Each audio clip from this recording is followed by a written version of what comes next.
Hello, hello. Hey, everybody. Welcome back to Passions Podcast, the podcast where we talk about the podcast where we talk about the soap opera Passions. It's been a long time since I fucked that up. I am your regular host, LeTara, back with your host for November, Eric, Dr. Eric Vera. Hello, hello. It's always so good to be here. And wouldn't you know it, Dr. Eve Russell is on the scene again this week. So we get to see some of her great ethical practices. I love you bringing up Eve on off the top because I also want to say, because I think I was gonna forget this, so I'm glad you brought it up. Eve does not give a fuck about her. She does not give a fuck about Simone, specifically Simone. Yeah. Like I feel like if Whitney was on that island, it would be a little bit of a different story. But she clearly like the Yeah. way she's so cool, calm, and collected, and at work. How Yeah, the hell are you at yeah. work? I will say that I was thinking about this because, like, the kids were in trouble a while back, and she was hysterical. And then right now, well, we'll get into it eventually, but she's in Dr. Eve Russell mode. Like, she's like, "All right, turn around. Let me touch your balls. Turn and cough." Like, she's checking she's giving physicals. She's got a lot of stuff going on, but she's not Yes. caring about Whitney Well, or Simone. and we will get to it, but like Grace is worried about her children, right? And Eve at one point is just like, "Oh, Grace, I'm sure they're fine. Like they'll find cover. Your children are on a deserted fucking island with a kidnapper." Yeah, because we don't know who assassinated that sea captain. So I would be maybe she sedated herself. I Yeah, bet she yeah. sedated herself. One Okay. for Ivy, one for me. Yeah. Every time she goes to a different patient, she's like, "All right, pay the tax. Oh yeah, yeah. Little bit for Dr. Eve here." Oh, that's not funny considering she did used to I have know. a I drug just that problem. just popped in my head, so I I apologize. didn't even think about the fact that she did have a drug problem. It Actually, kind of just makes it popped in my funny. head. That makes it kind of funny. But anyway, okay. We are going to start with magic. But before we get into magic, I have to say a big, huge shout out to all of the patrons over on Patreon. Thank you to Muna, Shay, Marcus, Breland, Lisa here in the US, Sid, Sarana, Randall, Hannah, Camelia, Monique, Samantha, Jeanette, Eric, here with us today, Fantasia, Sean, S, Larissa, Maria, George Lopez Fitzgerald, our Lisa on the other side of the world, Jessica Jean, Laura, Thomas, and Karen, who is our latest patron. Thank you so much for becoming a patron this month. Thank you all for being patrons. I really do adore you and love our community and appreciate you more than words can say. Sincerely, like y'all motivate me to do this every week. So thank you, thank Hey, you, thank one you. subscriber a week, it'll keep you on. It's gonna keep you going. The I hope seed, I get another one. Yeah, I would you love to led a get some more. charge, and now they're responding. Listen, y'all, if I could do passions like if passions made me the amount of money that like a part-time job did, I would work this shit like a full-time job. Like, do you know how many of those actors I would be up their asses to have them on this Yeah. show? I And would spend hey, so much time. yes, SAG-AFTRA, the strike is over. President Frank Drescher has solved the problem, so you can definitely start reaching out to some of these people, and they can chat now. Yeah, I sent a message to Mackenzie a long time ago, and it was like right before my sister passed, and so it was like Yeah. we she had agreed, but then everything fell apart, and Oh, then and like my life went to yes, absolute of shit, course. and then I sent a message to Christy Ferris, who's our current Simone, but she Oh, never messaged me back. And I think I'm gonna have to ask Don to like connect me with her because yeah, he had said that he felt like he said that they're still very close and that he felt like she would be willing to do it. And I yeah. do want to talk to her about like this case situation. Oh yeah, I think. Well, first of all, like I said, I like both Simones. The original Simone was really great, but this one we hang around with for so long, and she does really do a good job. They just don't give her the meat that I think that Simone always deserved. And then we did reach out to Robin Strasser, Hecuba, and she sounded interested. Oh, excuse me, she sounded interested on Twitter, so I know. that We might need be an to. option too to get a I little gotta. bit of Hecuba in here. I gotta get through the holidays, but once I get through these holidays, I think I'm gonna be into it. Yeah, you like my Hecuba? Burn, Remember how she baby, would do burn. her Just nails? go Yeah. inferno. Burn, baby, burn. All right. So Magic. with all that said, if you would like to become a patron, go over to patreon.com/passions podcast. Sign up for any tier you find agreeable. And the link is in the link tree in the description. All right. All right. Now moving on to magic. And I see you've got your unsolved mysteries back there. I did. Oh, yeah. You noticed. I keep changing the album covers, and there's an entertainment. I check every week. Every week I Yeah. look in to see what you got up there. This is my new layout, so I'm playing with my backgrounds every once in a while. I I'm love still it. getting used to this. The office moved, so I'm still getting used to it. All right. So, we got some unsolved mysteries here in this Yeah, we do. on Warlock Island. Well, the mysteries are becoming solved. Yeah. So first of all, we pick up where the kids and Tabitha are in the caves and it's quaking. It's like they're in an earthquake or a rock slide or a cave in type thing. Everything's shaking around. They're being thrown from place to place. I think Miguel calls out for everybody to take cover, and Jessica's like, "Take cover where?" And she's just standing out in the middle of the cave, just like looking up. Take Yeah. cover where? Where can we go? And then, of course, she gets hit. She gets hit with a log, though. How the Yeah. hell? I Where wrote did this that down. I log was come like, from? I wrote down a log hits Jessica, but I'm like, I don't know where this log just came from nowhere and hit her directly and only her. So I thought, oh, Yeah. wow, Jessica's gonna finally get her moment. No, she doesn't, but she Yeah, and just everybody hit that goes out log. to kind of try to get her, like help her, and then they get all knocked out by rocks. Everybody is everybody. Every single one of them, Tabitha and Timmy included, get knocked out by the falling debris. By the falling rocks, and Timmy says his goodbyes to Tabitha for the 30,000th time. And it's still sweet. It's Yeah, sweet every fucking time. He's like, "Goodbye, my princess." And but then they all wake up and everybody's fine. Everybody's yeah, always okay on this show. That's just yeah, how it is. Everybody's always fine, perfectly fine. But then they quickly realize that they are trapped like rats in this cave because the rocks have like caved in over all of the entrances and exits. Like they're yeah, in like one little area and they can't get out. Um, Simone, and again, I'm only bringing this up to make a point about how Simone is irritating right now.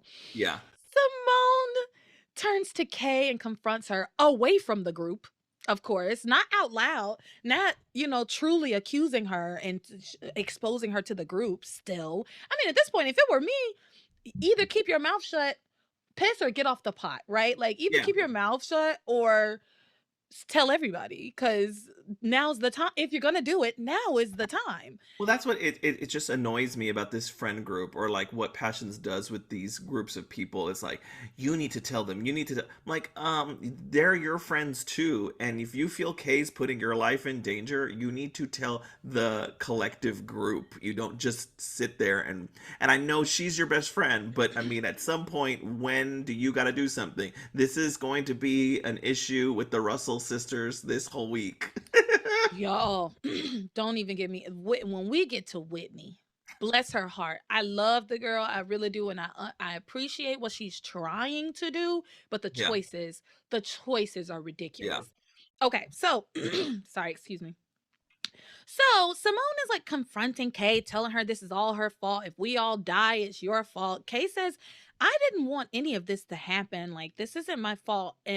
But Simone says, if we all die, it's because of you. Because when we tried to escape, you poured water over the pyre. It's like, I like agree to an extent, but like y'all the ones that brought y'all's asses in these caves and yeah, stayed in the caves. And then you are the one that let her pour the water on the pyre in the first place. You are the one that has been letting her do all of these ridiculous schemes and never telling your other friends who you claim Miguel is your friend, you claim that other girl Charity is your friend, but you don't ever tell them yeah. what I Kay is up to. Yeah, we talked about this last week, and you made it very clear that you and I have a bias towards Kay, and no, we're not. We're unabashed about it. I mean, we do like Kay, so we definitely did give her a pass for putting water on whatever. But I also feel like if I'm gonna give her grace, like let's think about this. She is not at 100% K. If she were, she would be totally doing all of the awful things that she wants to be doing. But in her defense, I feel like she's kind of like really just kind of like going with the flow, and like she just thinks that this island and this myth is gonna do it. I think again, yes, the pouring the water thing is one thing, but she's just kind of like not saying yes, not saying no. Yeah. And how much does that make you at fault? Mm, I don't know. I don't know. I agree. I agree. So anyway, that's what's going on with them. Reese then exclaims, "The warlocks did this. They did this to trap us. And Tabitha is the witch that they want dead," right? Because we have already seen the warlocks come and tell them, we want somebody, right? Or no, have they not shown up yet? I'm getting I will say I'm starting to get confused with the timeline, but I don't I think they've just shown up yet. I think I I think they're saying something out loud. They haven't seen them just yet, but they said you need to kill somebody. Didn't they say that already? yeah, I don't Oh wait, no, not yet. I don't, I not yet. sincerely I He sincerely just do not remember if the warlocks last week if the warlocks appeared to them or not. Do you remember No, that? not yet. I think I just remembered. Ross says Tabitha's just a witch again because they're walking around and stuff, and he just says, "I know Tabitha's a witch." To which, by the way, uncharacteristically, like Miguel just lashes out at Ross and is like basically tells him to fuck off, and he because he's just tired of the Tabitha witch thing. And I Yeah. was like, "Whoa, where did this come, Jesse Metcalf?" Well, and it's funny because okay, I see in my note now. So Reese is he's saying the warlocks trapped us in here. Because Charity had told them that last week that they Yes, wanted. there it Okay, I is. remember. He's Okay, so remembering Charity. Yes. yes, and he says that Tabitha is the witch that they want dead, and that's when Miguel yells at him to cut it out. And he says all this talk about warlocks is crazy. And just then, what should appear? But The Warlocks. yeah, well, one warlock, a Yeah. big warlock head, in smoke, kind of like the Wizard of Oz, Yeah. you know, Uh-huh. and he comes out, this warlock appears and he says, "Oh, we are real. And if our demands aren't met, you all will die. If you want to live, you must give us the one we want. Only her death can set you free." But for some reason, they don't ever say that it's Tabitha that they want. They don't ever specifically say. They said it to Charity. They said it to Charity multiple times. Of course, she doesn't remember that. Yeah. But why now can you warlocks not just say we want Tabitha, give us Tabitha? This is the writers doing their James Bond villain speech where like they just are going to give us enough but not enough to make things happen. Like it's so stupid. Like you've already just I mean, it's just so that we can keep the group together, and will they catch her? It's so frustrating. It's so annoying. They You already said literally, it was Tabitha. yeah, and the warlock literally says to them, "Figure it out," because they're like, "What? Who are you talking about?" He tells them to figure it out. Yeah, What? you told What? Charity. You told Charity. Just we already told the blonde girl. That's all you need to say. And then recently, like she said it was Tabitha. Boom, burn the witch. Like, Burn the witch. Oh, so Miguel then stands up to the warlock and is like, "You scared Charity, and I'm not scared of you. And we survived the battles of hell, literally. And you're lame compared to the demons we faced in hell. You're just an ugly loser." That's what he said. I swear to God, that's what he said. I didn't make that up. That's what he oh yeah. said. And it's so funny because at one point Timmy's like, "Wow, Miguel really is brave. No wonder he likes Charity likes him more than Timmy." And Deb was like, she likes him more because he's real and you're a doll." She also says to Timmy, "There's a big difference between brave and stupid." Oh yeah. Yeah. She says, "Well, there's a big difference between brave and stupid." And I Yeah. could not agree more. But Yeah. He said it to the warlock. He called him a ugly, big, ugly loser. Called him lame. You're lame compared to the And demons of hell. he's not wrong. Let me tell you, it was hard to look at these warlocks. I wrote down that they looked like they had scurvy, chlamydia, Mm, and syphilis all over their face, like yeah, any and every. It was hard to look. leprosy, like Yeah, anything leprosy, that, yes, yeah, yeah. horrible.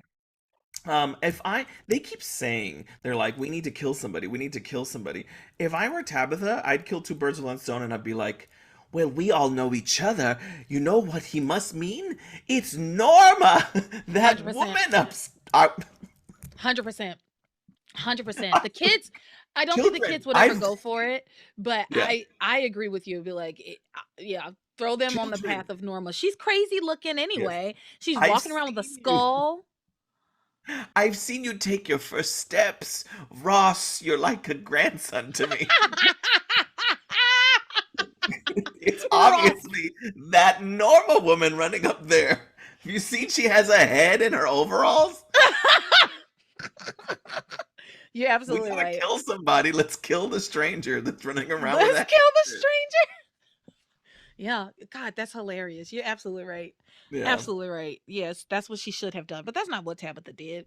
What happens then is the warlock starts to blow on them. Yeah. It sounded funny, but yeah, that's exactly what happened. after after Miguel calls him a big loser, a big ugly lame loser, he just starts to blow on them. He's just blowing on them. And I mean it's wind. They get Yeah. blown back and down and yeah. And then the warlock disappears. Yeah. And once he leaves, Miguel's like, we can get out because the wind has moved the boulders. Look, we're not trapped anymore. And then this, I don't understand why they ever listen to Miguel. He's such a fucking idiot. Miguel then says, well, somebody says, well, which way should we go? And Miguel says, well, let's just go in twos and break up. Break up? Go in different directions? Why would we go in different directions? He thinks he's Freddy from Scooby Doo. I Like, hate him. did you learn nothing? Never split up, gang.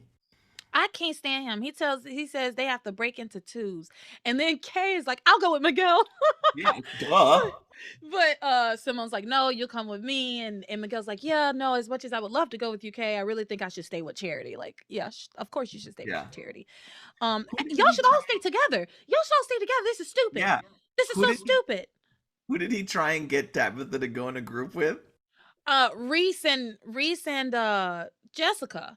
And Like, no. well, I'm Tabitha's like, well, I've got Timmy. We're fine, basically. yeah. And I think it was Jessica was like, I don't feel comfortable with you leaving you here or something like that. But then they leave her there anyway.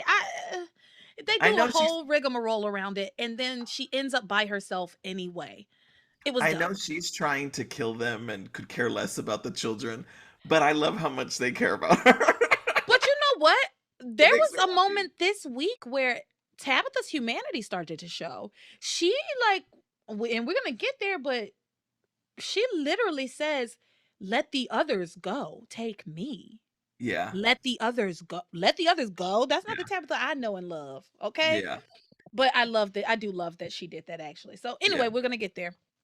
Oh, So a couple things. I do think that we in that speech that the Warlocks give, it becomes evident that if Tabitha dies, so does the magic that has banished the Warlocks. That is what my oh understanding is. oh really? Yes, they Okay. say something like if she dies, then they are set free. Yeah, Eh, I mean, they have been saying something about free us, charity, free us. So Yeah. I guess that makes sense. I didn't know what But necessarily the what that way meant. that they talk about it's like somebody has to die for them to survive.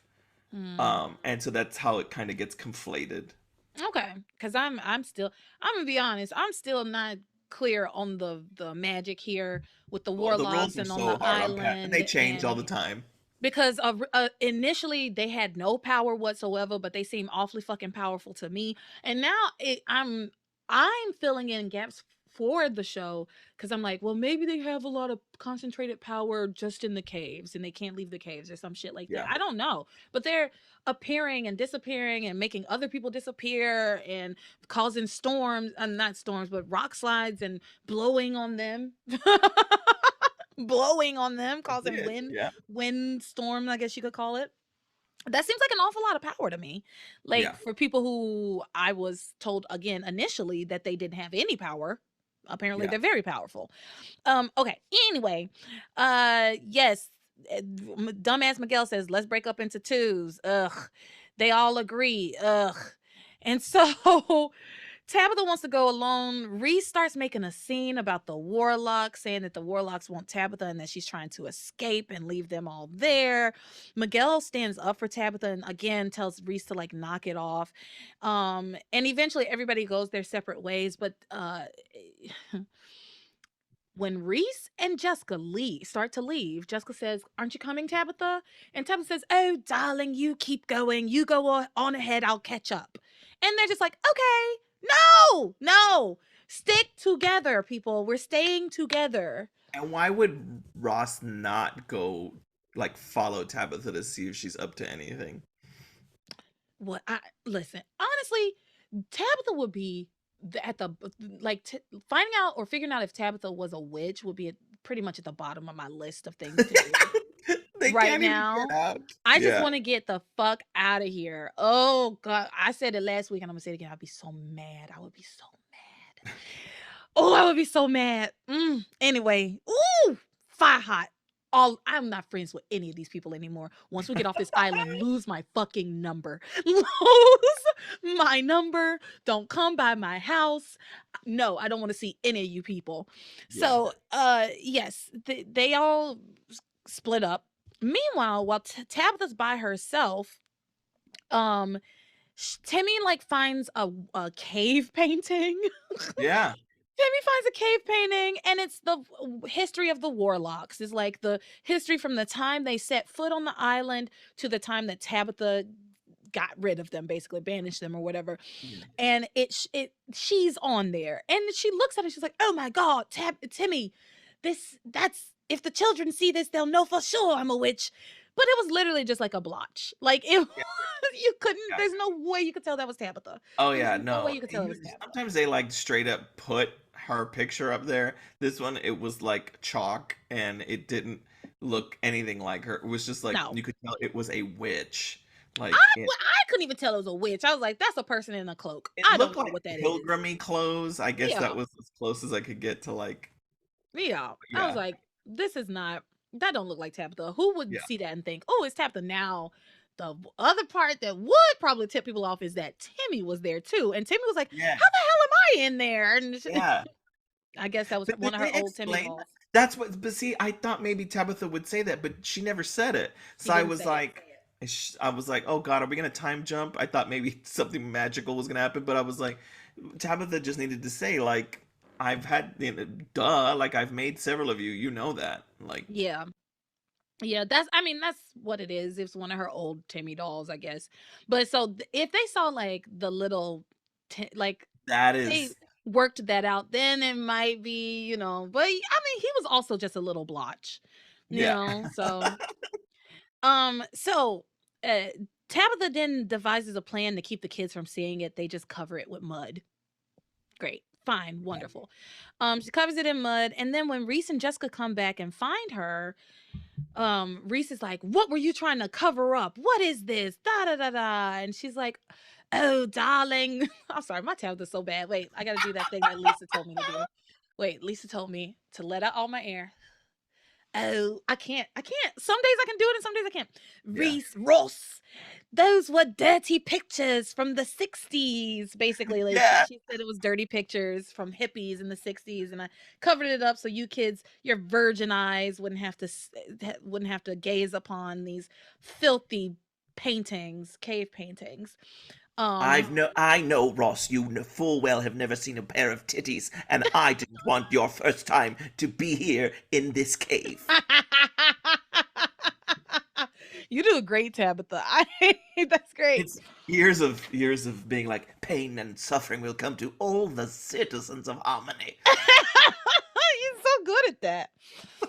Mine is I still atrocious. like it though. You need to keep doing it. It's because sometimes I feel like I can do an okay British Yeah. accent, and then other times I'm like, this is horrible. Why can't I do it? I don't know. Yeah. I don't know. There's a switch in my brain, and if it's not switched the right way, I guess I can't do it. But anyway, yeah, she told them that they're dirty pictures from the '60s. She just wanted to cover them up because it was indecent, and the baby shouldn't have to see that. Then Reese accuses Timmy of being alive again. We do a back and forth. He pulls on him. You want to talk about Because it? Timmy has mud on his hands, and yeah, they do a tug of war with Timmy. And finally, is it Miguel or is it Jessica that separates them? I can't remember, but once they're separated, Timmy does stick out his tongue at Ye- Ross, and he's like, "You see, she's alive," but nobody sees anything. Yeah, it was Jessica, but Oh, okay. it didn't. Nothing became of this because nothing ever will come of this. Reese is gonna continue to do this and whatever. He's gonna be right, but nobody's gonna believe him.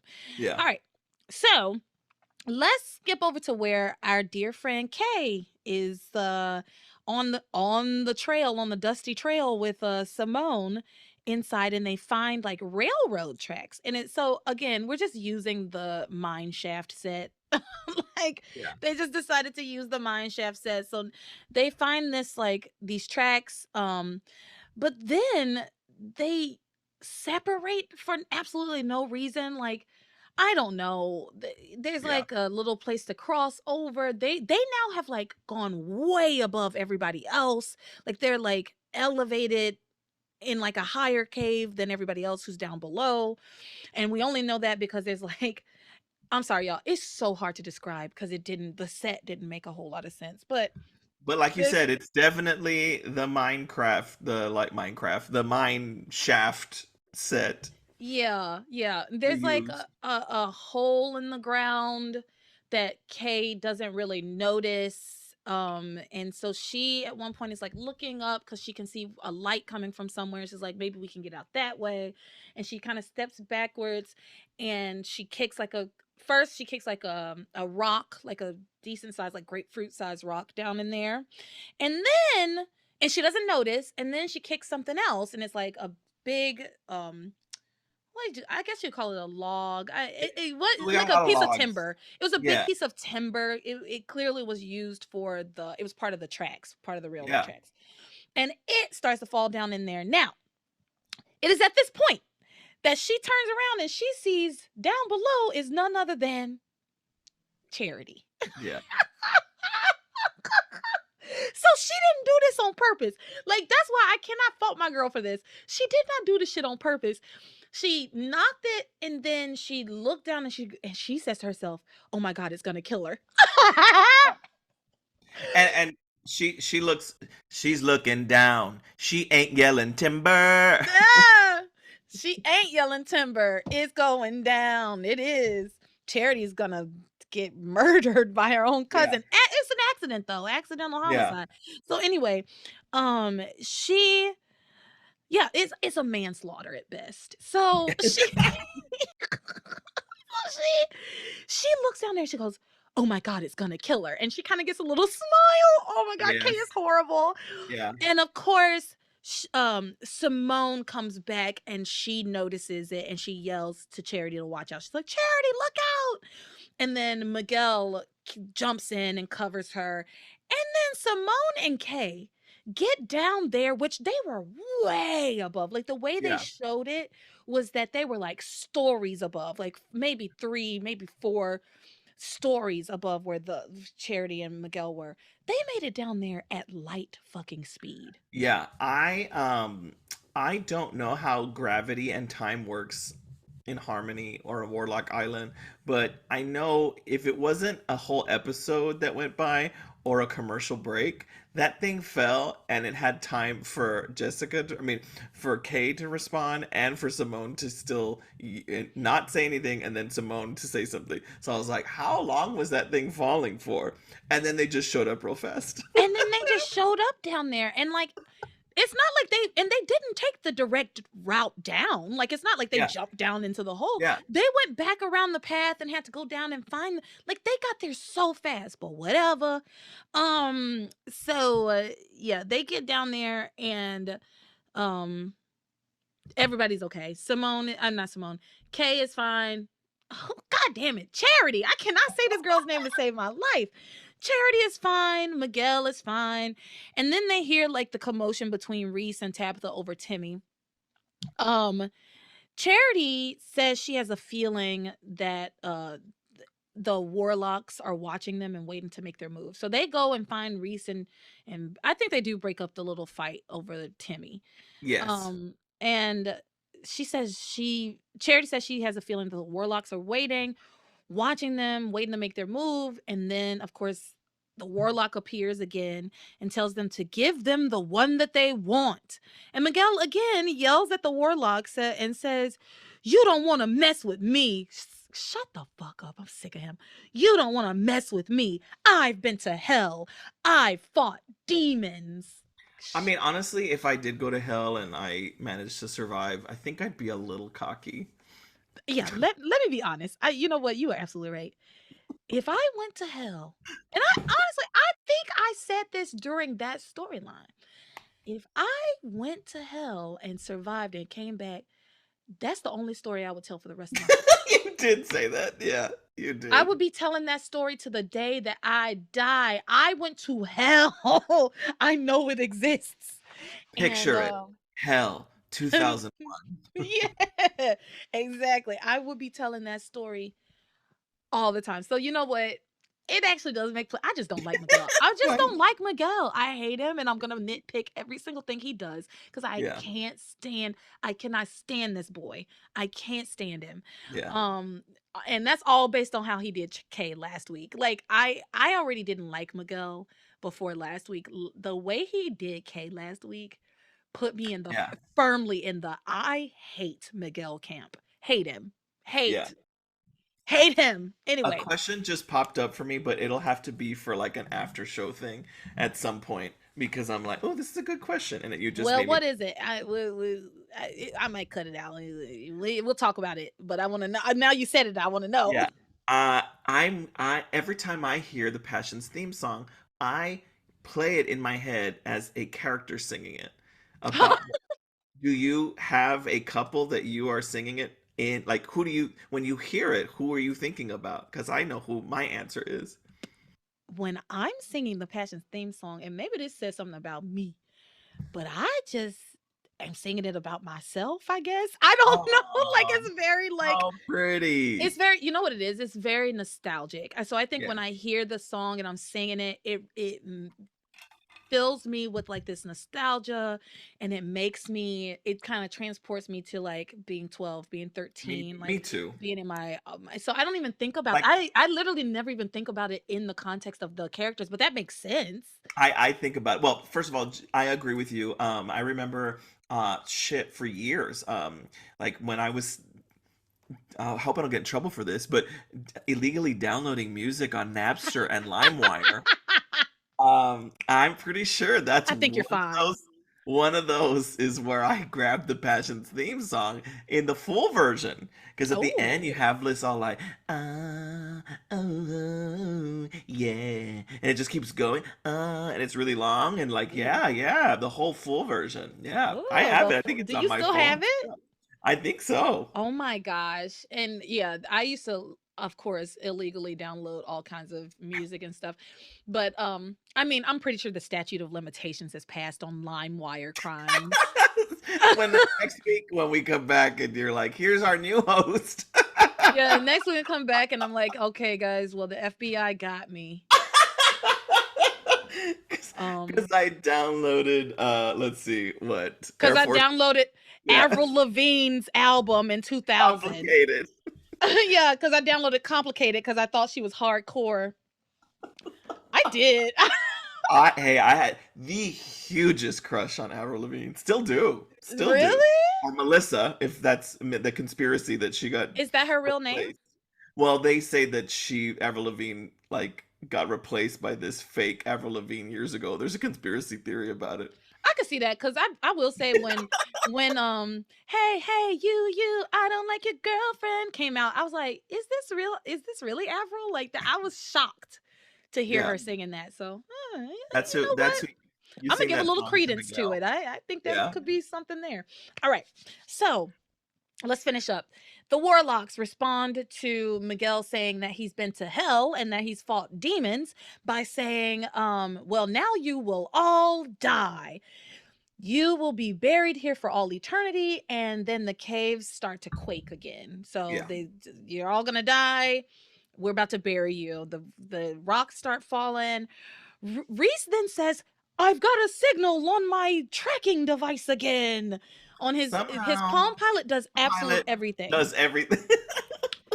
So now it's got a GPS. Even though my first phone with a GPS on it, I didn't get until maybe Like, 2014, yeah, 2013. Like that wasn't a thing we had on our even on our phones until fairly recently. Thank God we have it now cuz I don't know how I would live without it. yeah. But yeah, he You had know his damn well they went to Warlock Island with map quests printed out pieces of paper. They did they not. they literally when they were looking for places to go, they literally were looking through giant atlases and giant paper maps. Which do y'all remember paper maps? I used to love a paper I map. hated folding them back. I loved I wasn't unfolding, good folding at them it. up. I loved like being in the car because we kept them in the car. Did your parents Yeah. keep maps in the Hmm. car? We kept them in the glove compartment. And I used to love like on long trips to like take out the maps and just start like Instead of looking at boredom, yeah, them and look at it. Yeah. yeah, and like I don't know, I didn't know how to really read a map, but I guess I did because I know how to Yeah. read Oh maps. no. Yeah. Yeah. But anyway, that's neither here nor there. We're gonna finish up magic, like I said we would. Okay. So he says his GPS is working on his tracking device, is what he calls it, is working again. And so he's like, we can backtrack out of the caves the same way we came in, but halfway out it stops working and they don't know which way to go. And so they're like, where what now? Meanwhile, Tabitha tries to get they're like Tabitha's like trapped with Timmy somehow. I don't know how Yeah, the kids got away when from the her. rocks fell, it took them it got them into a different location. Yeah. And she tries to get Timmy to save himself by doing Harry and the Hendersons. Yeah. Yeah. It was so sweet and sad and like, I don't know. She's like, "Get out of here. I don't love you. I never loved you." And he's like, "No, you do love me." And she's like, "I'm evil. I'm a witch. I've been lying to you. Like you are awful." Like she yells at him to leave.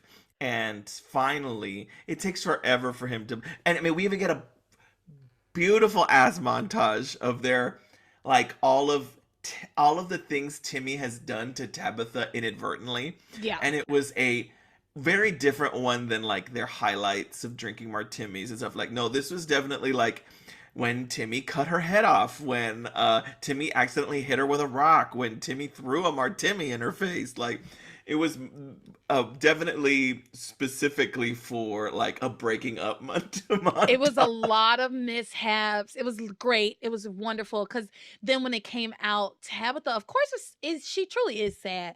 But she says to him, she says, "Yeah, like I need you, like I need another hole in the head, basically. Like Yeah. and she says, you've done enough. You've done enough to me." And yeah, she sends him on his merry way. It was really sad. And she tells him, "I never want to see you again. Get out of here." No. Yeah, it was And sad. and then he leaves very sadly, and Tabitha then gives herself over to the warlocks.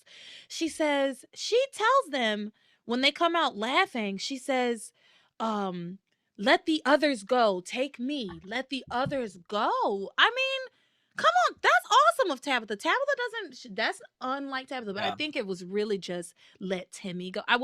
I imagine it's just That's let what Timmy I. go. That's my assumption. It was if because Timmy kept Tabitha kept telling Timmy go with the others, like follow them, and so I think by her saying the others, she meant like if Timmy can follow Miguel and the group out, then Timmy will be safe. So that's where I was standing with that. Yeah, so the warlocks circle her and encircle her, and while they're laughing, and then they just make her disappear. And Yeah. as she's disappearing, she yells out, "Ah!" And and Timmy comes back. Timmy hears that and he goes back for her. He's like, "I got to save my princess." Meanwhile, the kids make their way out of the cave Yeah. only to find Superstorm is the Superstorm Ida or whatever, Sandy Yeah. or whichever one it was like it's like the storm of the century. It's Sandy, Ida, Katrina. What are some Yeah. other ones that like are really well known? I don't remember, but those are like the most Hurricane recent. Tortilla. So what is that?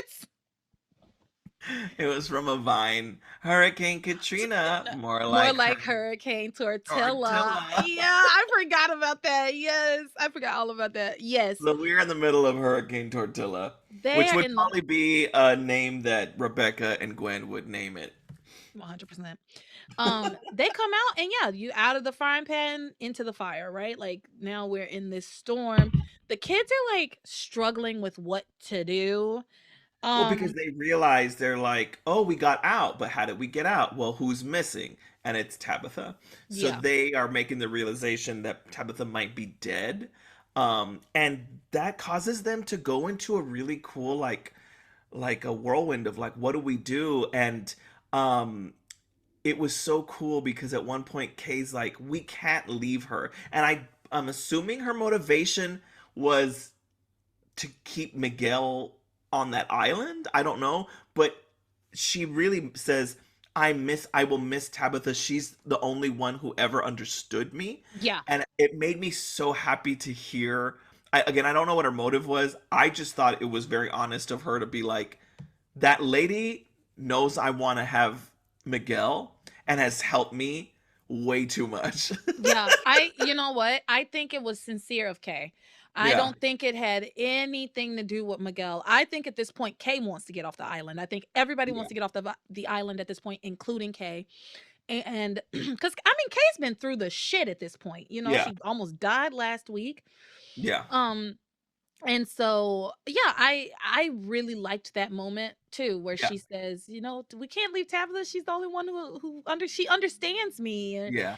And for those And of us who know the future, we know that the K Tabitha relationship is a huge deal. And so yeah, that made me happy to see kind of like a impetus yeah, of that relationship. But yeah. yes. But they do leave Tabitha. So, Yeah.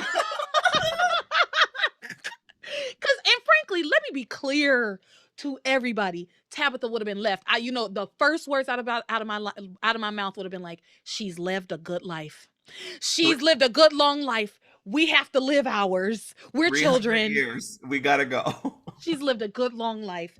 I'm sorry to that woman. I hope she makes it out. I hope when we get a rescue squad out here, we can send them to her last known location. But we have to worry about us, and I, she's I old as hell." and it pops in my head again. I forget which character it was that said it.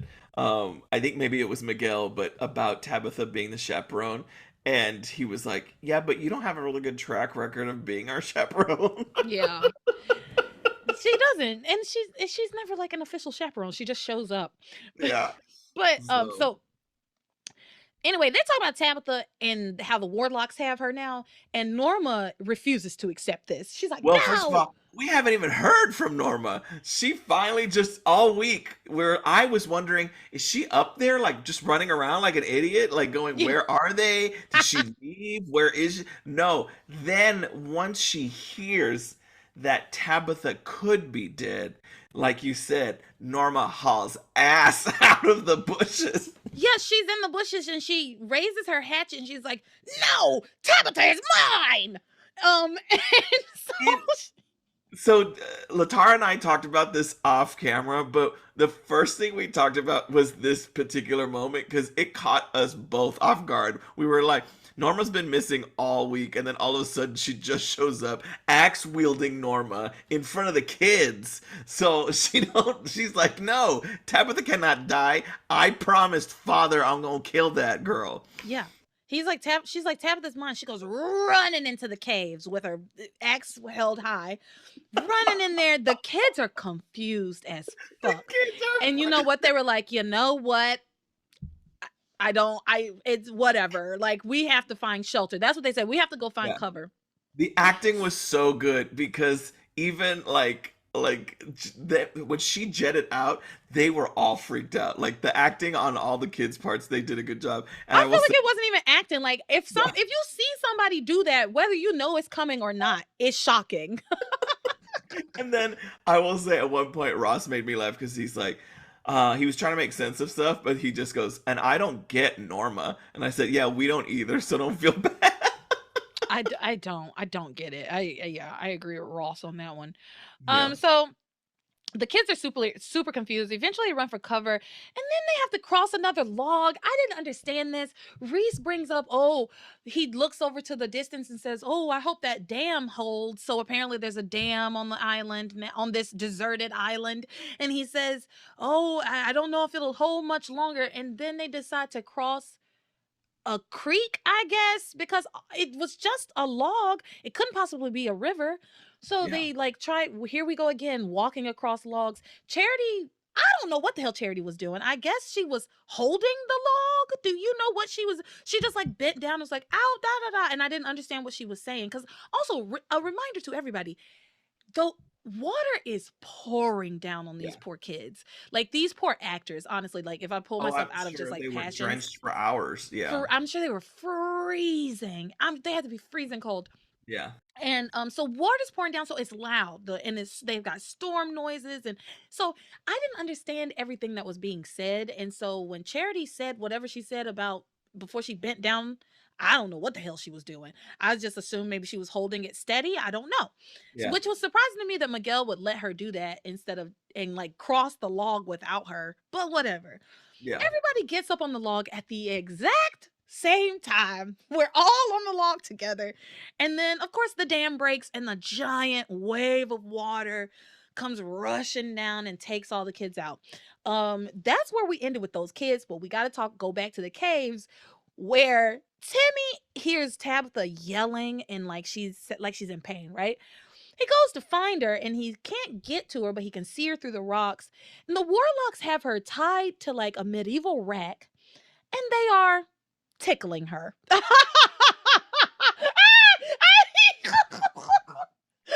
sorry, y'all. I'm sorry, y'all.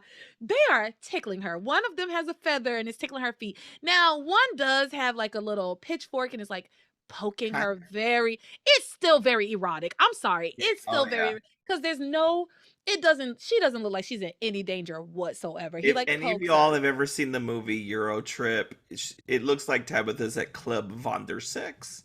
Like it is very much so. It's just so erotic, like you said, and it's like weird. It's just like, Yeah. come on, you had hell in somebody's closet. Like you couldn't have come up with a more like actual threatening torture method. But apparently, don't tickle Tabitha. And there's people who don't like to be tickled, so I don't like maybe being it is a tickled, form of especially my feet. I will torture. say it would be a form of torture for me. I hate having my feet touched.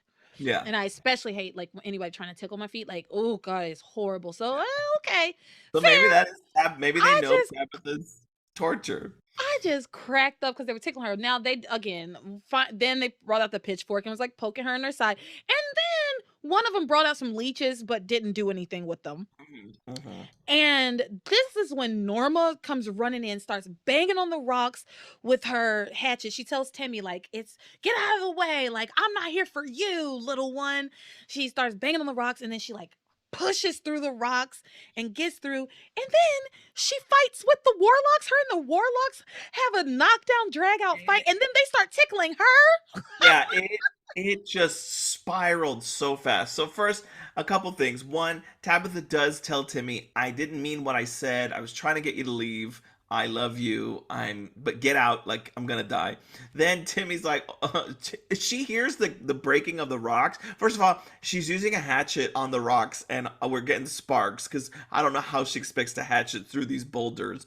But Tabitha hears it and she's like, "Oh my God, Timmy, are you coming to save me?" He's like, "No, it's Norma," and she's like, "Oh." He's like, "Oh great, like I have to deal with either Norma or them." I She's think like, she says, either way, I'm dead. "Yeah, I'm screwed either way." Either way, I'm Yeah, dead. Norma yeets her body at the rocks and makes them all fall. It was like she, I Yeah. And as much as y'all have heard me say, ugh, I don't care about Norma. Ugh, why are we doing Norma? Like, ugh, Yeah. why are we doing this?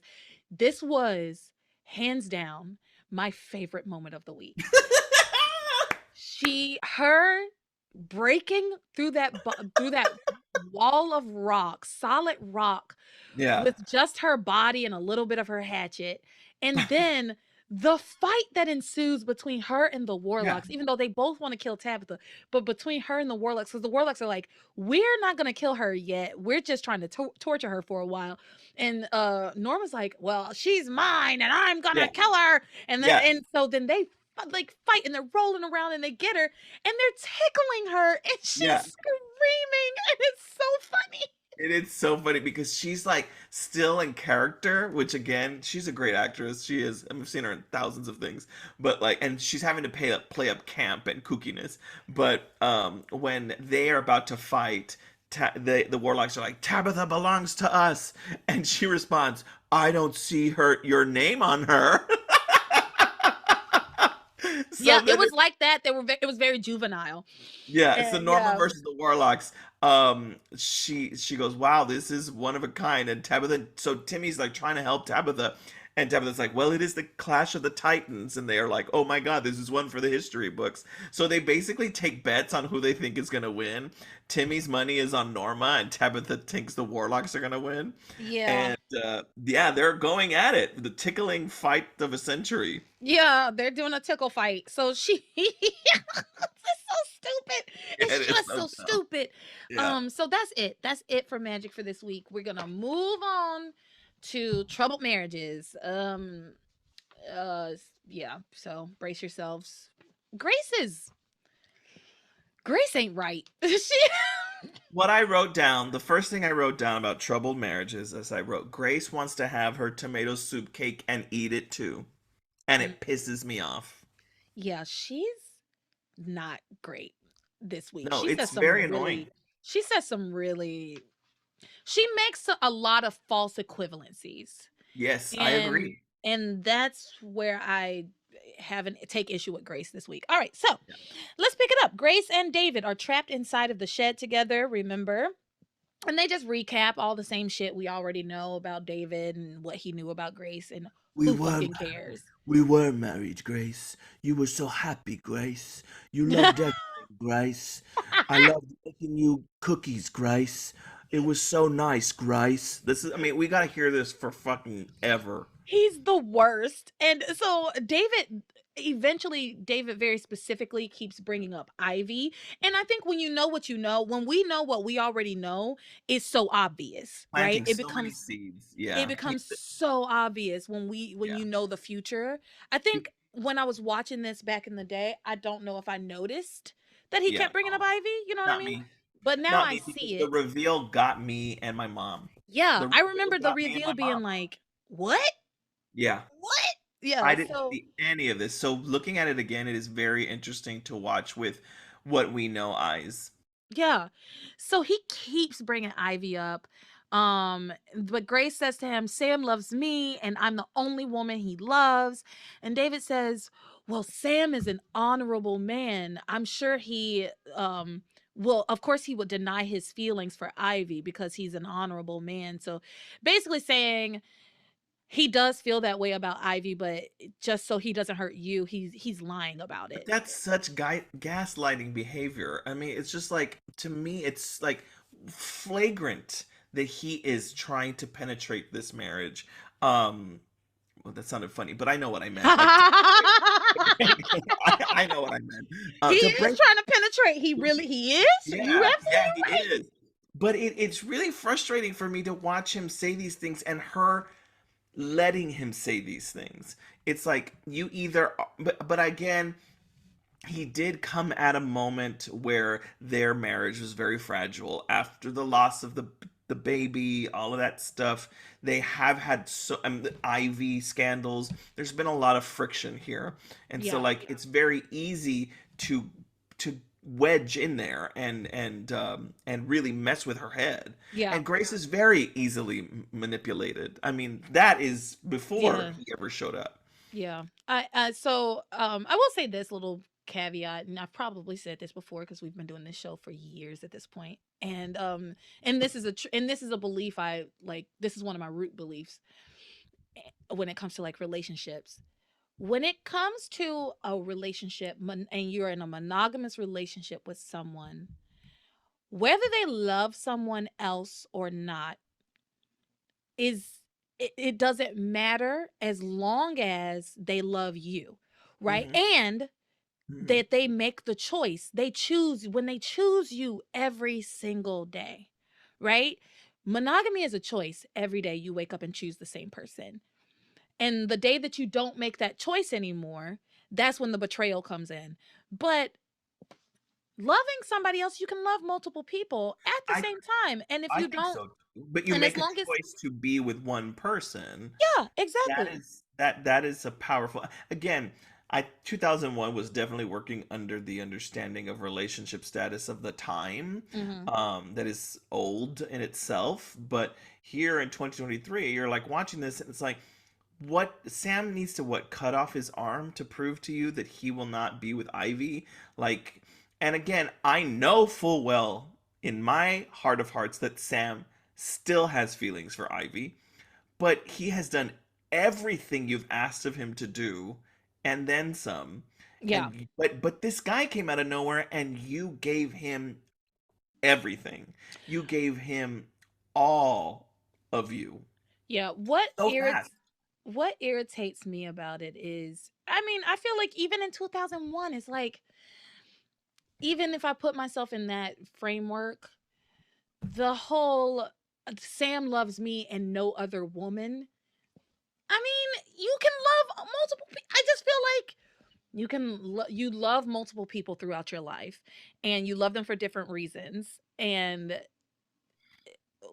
your life, but that doesn't, that you don't, if you don't choose to make a life with that person, then I think that you choosing to make your life with me or whoever, I think that choice is more important than the fact that you fell in love with somebody well before you ever knew me, and maybe you still harbor love and feelings for them, but as long as you keep telling me, one, that I'm number one, and that I you're choosing our marriage and our kids, and that's all that matters to me. But listen, we gonna move on. We gonna move on. Yeah, I was about to say if I have like an essay just got written in my mind as you were talking. So if we don't move on, we'll be here I know.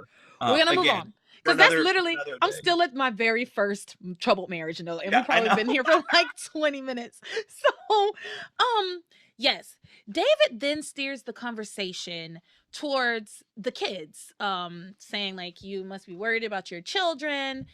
He says, why don't you pray to Saint Raphael like you always used to do during a storm? And this turns out to be something that she still does. She was like, how did you know that I do that? And he goes, I know everything about you, Grace. I'm trying to do your Yeah, that was accent there. good. That was good. I know everything about you, Nice. Grace. Nice. I think I'm making him sound like the crocodile hunter, but that's not what I meant to do. But it sounds about right. I know I'm getting, Rice. I got Rice. real, Rice. that went very left. I'm gonna I take it all back. I got started feeling myself, and I take it all back. Okay. So, um he says, pray to Saint Raphael. He tells her he knows everything about her, even though she has amnesia. Sorry, even though she has amnesia, she still does things the same way she did before she had amnesia. And he says, I am your husband. Say it. I am your husband, Grace. I am your husband, Grace. Yes. You're my wife and I love you. Say that. You're my wife, and I love you.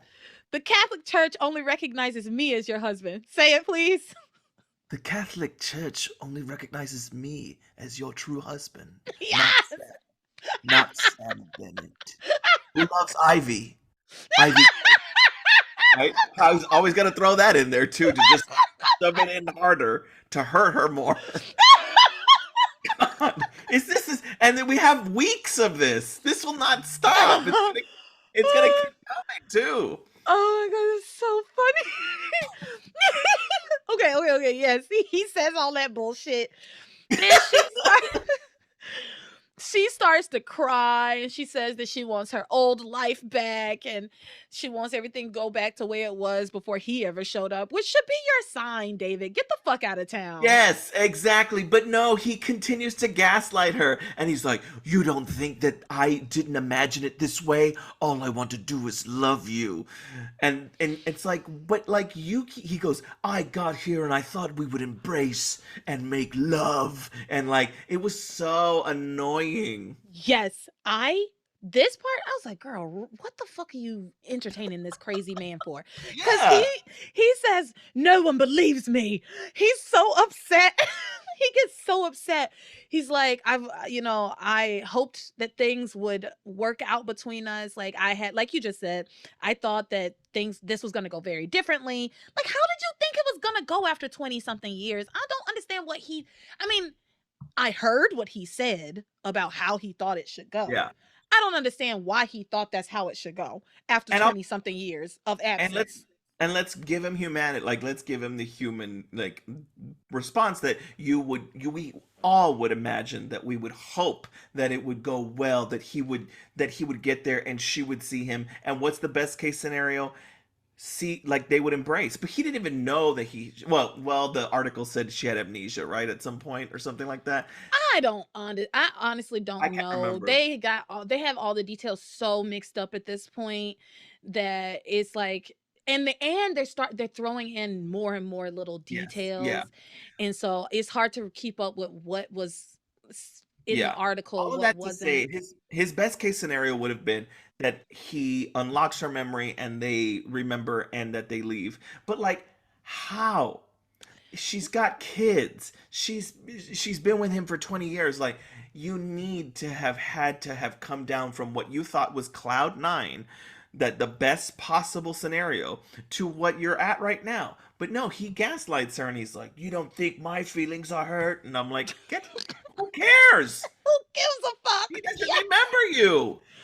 Yes. Oh my God. Yes. Oh, thank you. So, You can't get her to remember anything." And yeah. we know why, but like, again, so now I'm looking back and I'm like, I do remember, like, I don't think I didn't have a lot of feelings for him because he wasn't part of the main cast. And so when he comes in, I'm kind of like still sus. I think I remember sussing him out. Like, I don't know what this is. I don't know what's going on here. And I will say the actor's good. I like the actor. He's a Mhm. little frustrating because of what he has to do and his Right. lines.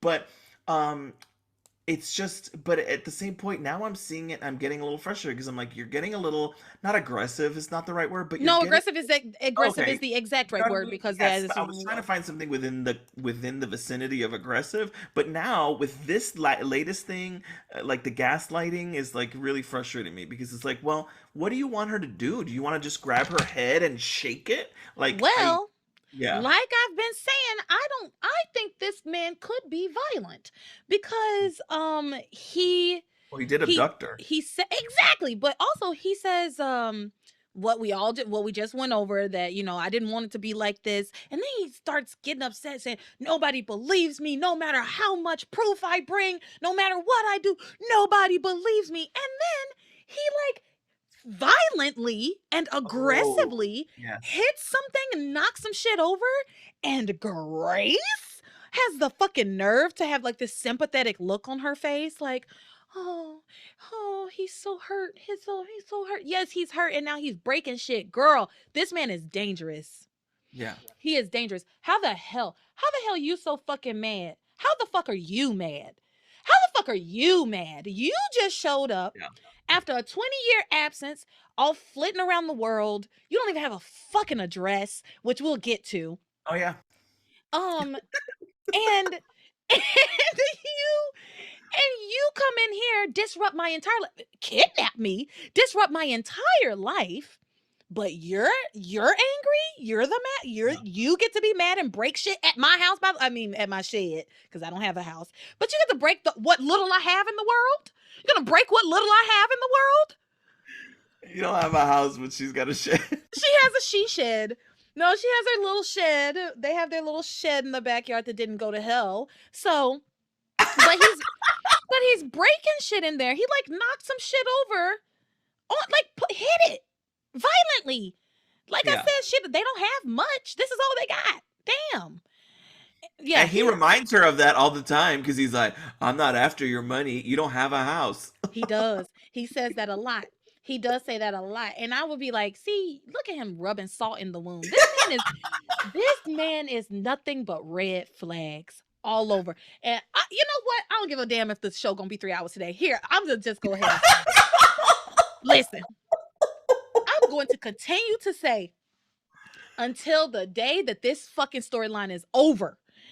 I will continue to say this man is likely, like, if everything he says is true, which we already know it isn't, where is your missing persons police report? Why did you not report me missing to the police? Could it have been because I was unsolved mysteries? Exactly. Could it have been because I was on the run from you, sir? Yeah. I'm telling you, that's exactly where my mind, like that. Ooh. I just Why would has not believe anybody not brought that up? Why hasn't, like, why? because it Yeah. makes too much That's, sense. It yep. makes too much sense.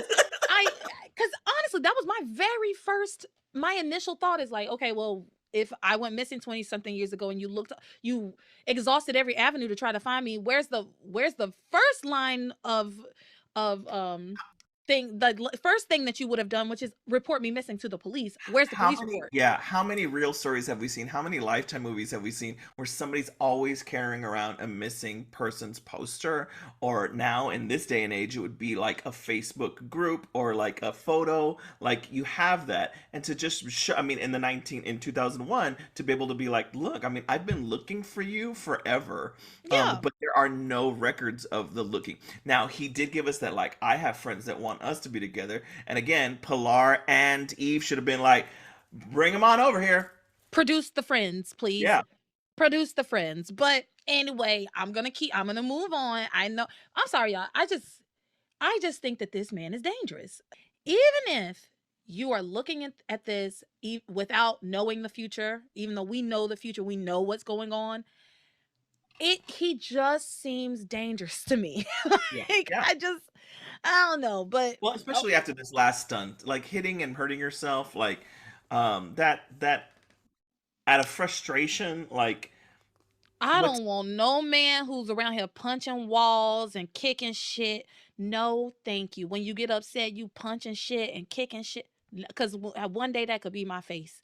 And I don't Mhm. want any parts of it. And also, I just don't want my house all torn up because you punching walls and shit and Yeah. breaking shit. Oh my God. He would have to go. Do you think Grace's shed is anywhere close to TC's murder shed? I mean, they are neighbors, right? Her she shed next to Murder his shed. murder shed, his homicide shed. He Okay, said, she said.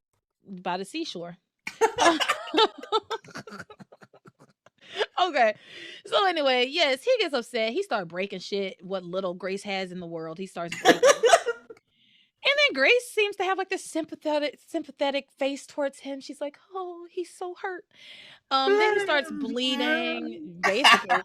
He starts bleeding, and she insists on dressing his wound. And then they have the same old conversation that they had been having about, Yeah. like, I'm your real husband. Sam's not your husband. Blah, blah, blah. I looked for you forever. No, the fuck you did not. No, you did not. But anyway, then Grace asks him, if you had known what my life was like before you came, would you still have come? And he says, I love you, Grace. I love you as much as, and you love me just as much. Like you said, gaslighting her. You love me just as much. And like, yes, I would like to say that the noble thing would be for me to say, no, I would have left you alone. But the truth is, no, I was going to come either way. And she says to him, I would never turn my back on my family. Never say never. And then he starts bringing up Ivy and Sam again. And then they just keep having the same old conversation. And then he's like, well, I should make you a bed. So he lays out some blankets and puts her to sleep, I guess. She's like, oh, yes. And she goes and lays down. I wouldn't be able to sleep. I wouldn't be able to. How can you sleep? Your kids are on some island, stranded on an island in the middle of a superstorm with some kind of abductor, with some kind of killer. And then on top of that, you're trapped inside of this shed with this random strange man who kidnapped you earlier, and you don't really know him, and you don't know what his fucking um motives are. You really don't. You think you do, but you truly don't. Y'all met him yesterday. Oh my God. Y'all met Worry, him yesterday. yeah, worrying is the natural way of keeping somebody awake at night, and your kids are missing and Sam is missing. How are you going to be like, I'm so tired, I need to take a nap? Like, no, I've seen what worry can do to people, and you would be awake. How do you let your guard down when you are in trapped in a shed with all kinds of tools and shit and with a man whom you do not know and has kidnapped you and and also has made it clear that he's very much attracted to you. Mhm. I, how do you fall asleep? You can't. How? But whatever, Grace did. She's stupid. So Yeah. she goes and lays down on this pallet on the floor and she falls asleep. And then David, I guess we don't see it happen, but later we see them together, goes over and just like cradles her. I'm so happy you said that because I don't know how I missed them ending up in bed together. They didn't show it. Okay, They because didn't I show felt it. crazy. I felt crazy. I was like, I must have skipped an episode, or I must have went to the restroom at the wrong time because I did not see it. Yeah. So whatever, they lay down. Meanwhile, let's talk about Sam and Ivy. Ivy has been Ivy has been struck by fucking lightning. Remember this, everybody. Ivy has been struck by lightning. And according to the show, I mean, we saw the set, it didn't look that bad, but that she also fell a very long way. And she's losing feeling in her legs, which leads me to believe she has a spinal cord injury, Yeah. possibly severed, right? Remember, this is the extent of Ivy's true and real, like she not making this up, true and real problems, right? Well, she's I just remember that for later. Remember that for later. Um Sam is cradling Ivy's body. Ivy believes she's dying. Yeah. Ivy's like, this is the And I don't blame end. her. I've never been struck by lightning. I would think I'd be dead. I'd Or be I shocked. I was feel still my legs I would be like, is cold. this hell?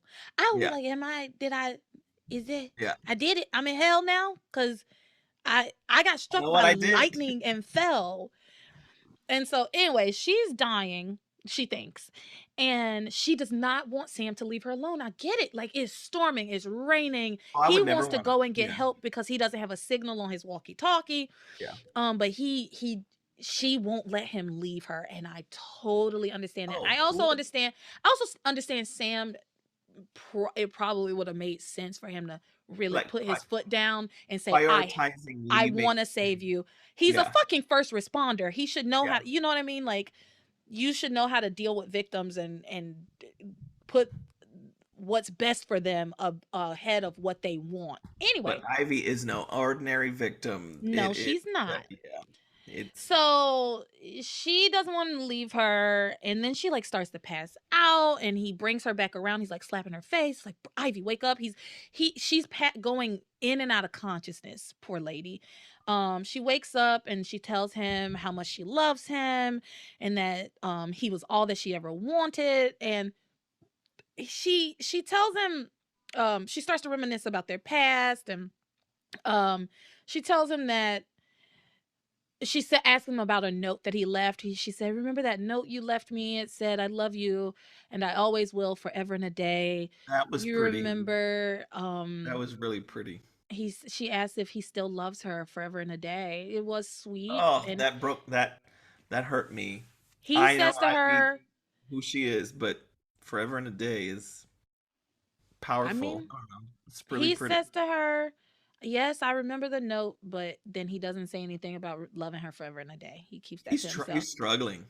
He is, because he does love Ivy. I mean, that's Yeah, easy. That, and I don't fault him for that. I don't fault him for that. He loves her. He loves her. and Hell, he's I gonna love my weigh. ex. It's like you love Yeah, people. You can't he's help. He has to weigh that out with I'm trying to fix things with Grace. I love this woman, and this woman is dying. And this Like I woman, could be thinking that, or she could be dying. I yeah. think she could be dying, and I'm not gonna let her. I would not. I don't know. That's what I asked. I wrote this down. I just wrote down deathbed hall pass, and I realized what I meant by that was like how much. Not like, are you gonna have sex? Are you gonna let like, do I fuck her because like she's about to die? No, that's not what I meant. I meant like, sorry, LeTara's laughing a lot on the camera. Um, I meant when I wrote that note, I meant like, how much do you take care of a person who could be leaving? And I think that that's what he's struggling with. Is just like, do I lie to her? Am I lying to myself? Like, what are the politics here? And he's struggling with all of that because she's like, "Can you kiss me the way you kissed me back then? The way Hmm. the way we used to kiss? Because I have so many regrets in my life, and I could be dying, and I think this is it." And Yeah. I do think that I'm so okay. So I also wrote this down. I said, I have a conspiracy theory. I think that Ivy Winthrop Crane is so powerful that she managed to find a way to blackmail God into Ah! striking her with lightning. I mean, it just works so perfectly with her plan. How malevolent Ivy Winthrop But you Crane. know what? You know what Teresa would say? It's fate. It is fate. She didn't do. Listen, Ivy did not sign up to get struck by lightning. No. So this is definitely. And I don't think she's milking it. I think she's just. I'd No. be terrified. Yeah. I think she really, I mean, yeah, we know she definitely has been struck by lightning and is on the brink of death. And so sorry, I don't know why that made me laugh. Anyway, yes, she does ask him to tell her, like, talk to me about our past, just trying to keep her awake. And Tell me about the first time we made love. yeah, and he says, "Well, you tell me what you remember." And then she says, "I remember how well you kissed and how like how I remember every kiss we ever shared." And then that's when she asks him to kiss her, and he says to her, "I can't. I won't betray Grace." He does think about it though. Yeah. He does think about it. But I don't blame him for even. I don't blame him for even having to consider it because this woman is dying Yeah. under our understanding, and it's like, and you Deathbed hall care about pass. Deathbed hall That's pass. what I. What can you say? Deathbed hall pass. Kiss her. She's on her deathbed. No, that's what she asked for. Um, no, he says, I won't betray Grace, and she says, I'm sorry, I just got carried away. And he tells her, let's leave the past in the past. The past is done. And he tells her that this was important. He tells her, I don't think about our past because it's too painful. And thinking about our past love feels like a betrayal to Grace. Oh, I mean, that's damning if you ask me. I Then agree. Ivy says to him, because he says, I don't want to be unfaithful to my wife. And Ivy says, Sam, you can't be unfaithful to your wife. You don't have one. Grace isn't married to you. She's married to David. My girl, even in her That's dying what breath, she gonna hold fast and true. She said, if I die, so goes your fucking marriage. I don't care. I'm not gonna tell you the truth. What I'm gonna tell you is that I'm a double, triple, quadruple down right here as I die and tell you Grace is married to David. But yeah, I I wrote. loved Sam. You can't be that, and she laughed when she said it, and that Yeah, cracked me up. She goes, yeah, Sam, you can't be unfaithful to your wife. You don't have one. yeah. I wrote down Ivy explaining that Sam is not married to Grace on her deathbed is so funny. uh, Like, it's so good. Okay. So, meanwhile, let's see. Sam says David is a fraud. Okay, yes. So Sam Yeah. says to her, David is a fraud. Ivy brings up all the proof, yada yada yada. And then But she she's says, dying. I'm like, I would not want my last conversation to be about somebody else's marriage. "Listen, she God this bless is her. all she wants is for Sam to be free of Grace, whether she's there or not." But she says, She almost said everything but Sam, put it in me one more time. "Oh God, That's all she hit needed me, to say. baby, one more time." Her loneliness is killing her. It's more She like must that lightning confess. strike. This lightning strike is killing me, and I- I must confess, I still believe, You're not married. you and me we will be together even if I die. This is your sign. Fuck me, Sammy, one more time.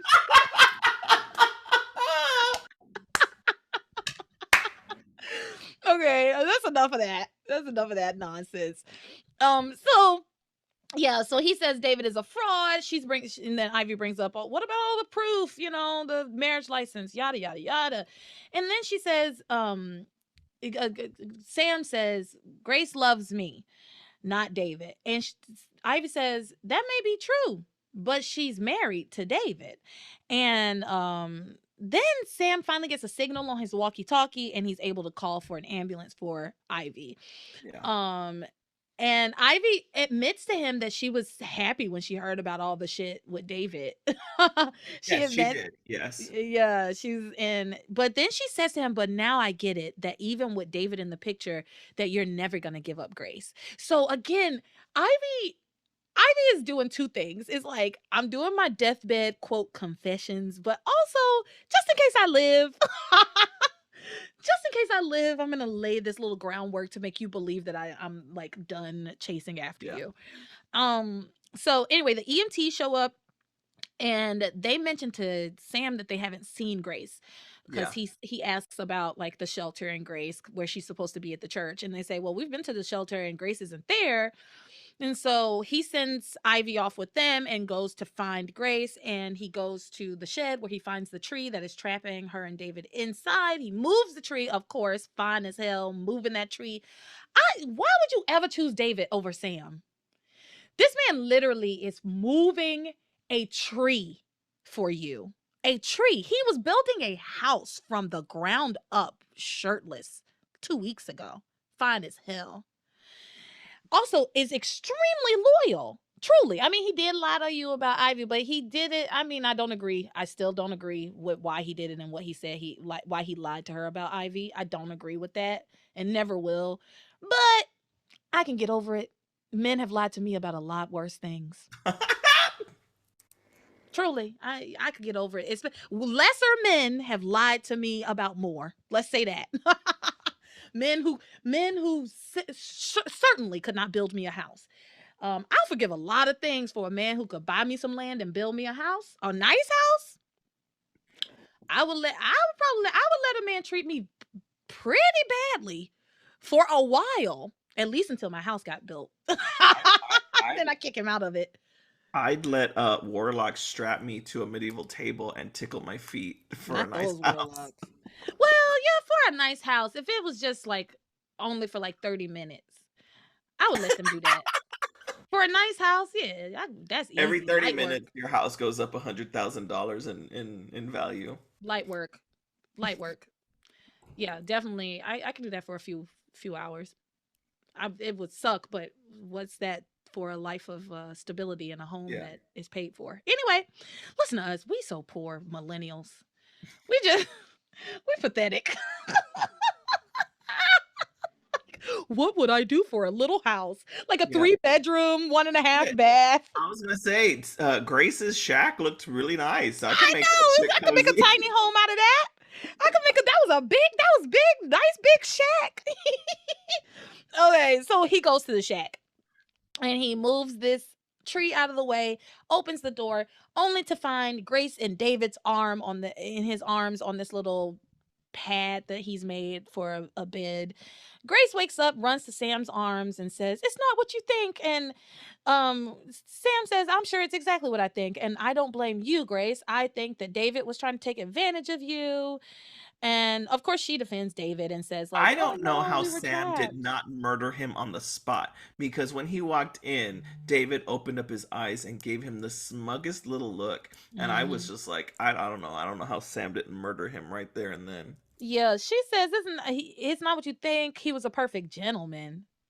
A perfect gentleman. How'd you end up in his How are arms? you in bed with this perfect gentleman? Yeah, that's not a perfect gentleman. That's ridiculous. Again, like I will remind everybody they met him yesterday, 2 days ago. It hasn't been long.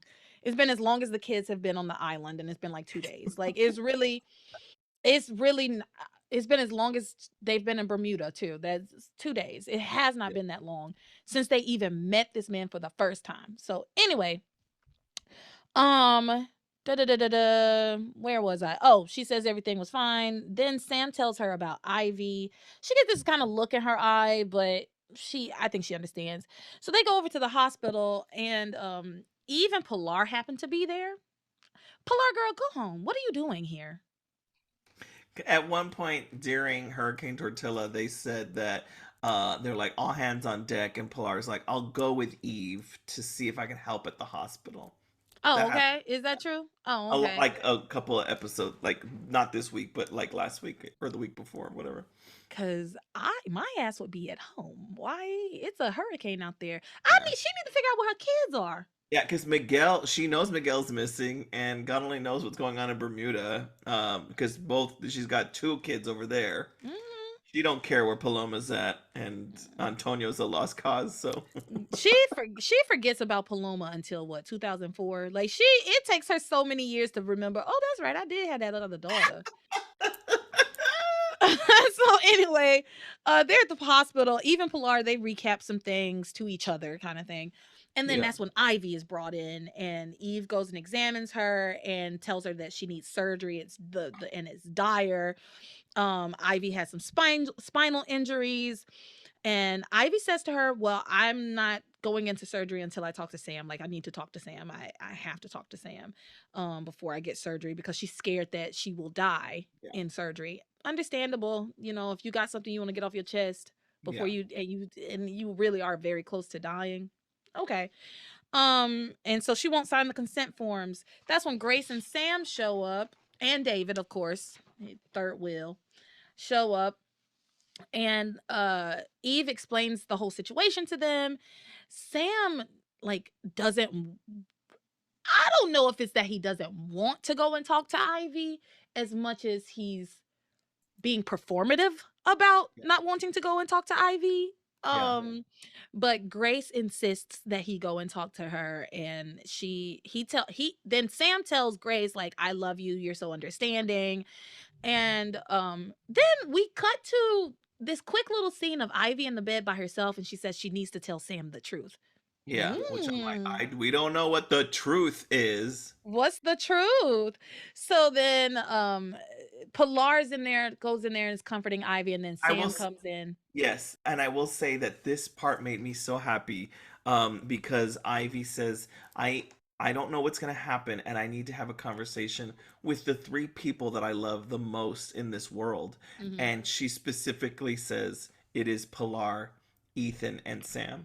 And and it may again, I know that she treated Pilar like shit recently with all the Theresa Ethan stuff, but this was the Pilar Ivy relationship that I remembered watching, that they are truly confidants and friends. And I remember, again, you've made me realize that the friendship was one way, but to hear it out loud, for her to say to Pilar, like, I love you, I was just grateful to hear it. Yeah, I mean, I've never said that I don't believe that Ivy loves Pilar. I do think Yeah. that she loves Pilar, but I think I There don't are think other she does. loves above Pilar. It's not even that. It's that I don't think she thinks of herself and Pilar as equals.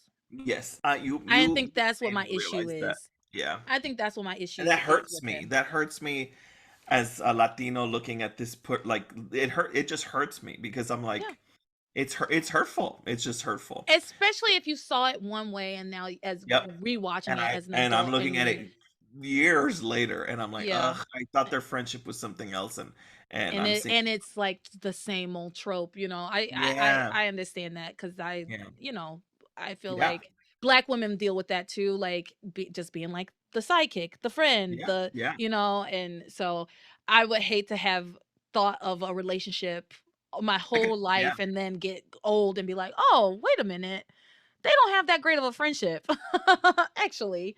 So yeah, yeah, but it was lovely to see Pilar, you know, say that she loves. I'm sorry for Ivy to say that she loves Pilar, and I believe it wholeheartedly. oh yeah, Of me course, too, she loves me too, Pilar, and Pilar loves her. I mean, these two women truly love each other. yeah, They really do, and I don't know if Ivy. I think Ivy might one day get to a point. I don't remember where I'm watching it and I'm like, okay, she really thinks of Pilar as like an equal, but it just I can't remember, she loves Pilar, but Pilar is she doesn't think of her as an equal. I don't think. yeah, Anyway, so yes, they come in. She starts to apologize for. She apologizes to Sam for lying about Ethan, and she says, "I should have told you he was your son immediately." And she asks him to promise that if she dies, that he will always be there for Ethan and make him a part of his family. Um, and he agrees. And then she just recounts more of her past regrets. And somebody, I don't know if it's Pilar or I think it might have been Pilar, says like, I hate to see you in so much pain. And she's like, this physical pain is nothing compared to the pain that's in my heart, that I feel in my heart, which is, I mean, that's saying something because reminder, this lady was struck by lightning and fell to the ground and severed her fucking spine. So she got to be in some agony. Agony far more painful than yours. That's into the into the woods, woods. All right, so yeah, this lady's in agony. She Sam assures her that um yes, he will do what she asks, and he comforts her and tells her she's not gonna die. And then she asks after Ethan, but nobody knows where he is. And she says, please let him know how sorry I am. Like, make sure he knows how sorry I am. It was sad. that is sad. It was real It is, sad. A nurse comes in and says it's time for you to go to the OR. They take her, pull her out of her little cubicle in the ER because they're in the emergency room, pull her out. And as they're coming out, Sam is tunnel vision on Ivy. Like he doesn't the rest of the world, you can see it. You know mhm, that scene, did you ever see the Pride and Prejudice that has Keira Knightley in it? mhm. It's been a while, but yes, One of my favorite movies, but there's a scene where she and Mr. Darcy are dancing and everything goes black and all you can mhm, see is them and like candlelight and there's like nothing else and it's a stunning moment because the music's yeah, beautiful, it's personal, but it was like that to me. It looked like that to me where he nothing else mattered. He couldn't hear anything, he couldn't see anything. All he could see, all he could feel, all he could hear was Ivy. And he was yeah. looking at her as she's about to be rolled away and he kisses her very tenderly on her forehead. He pulls up from that and he is snap back to reality.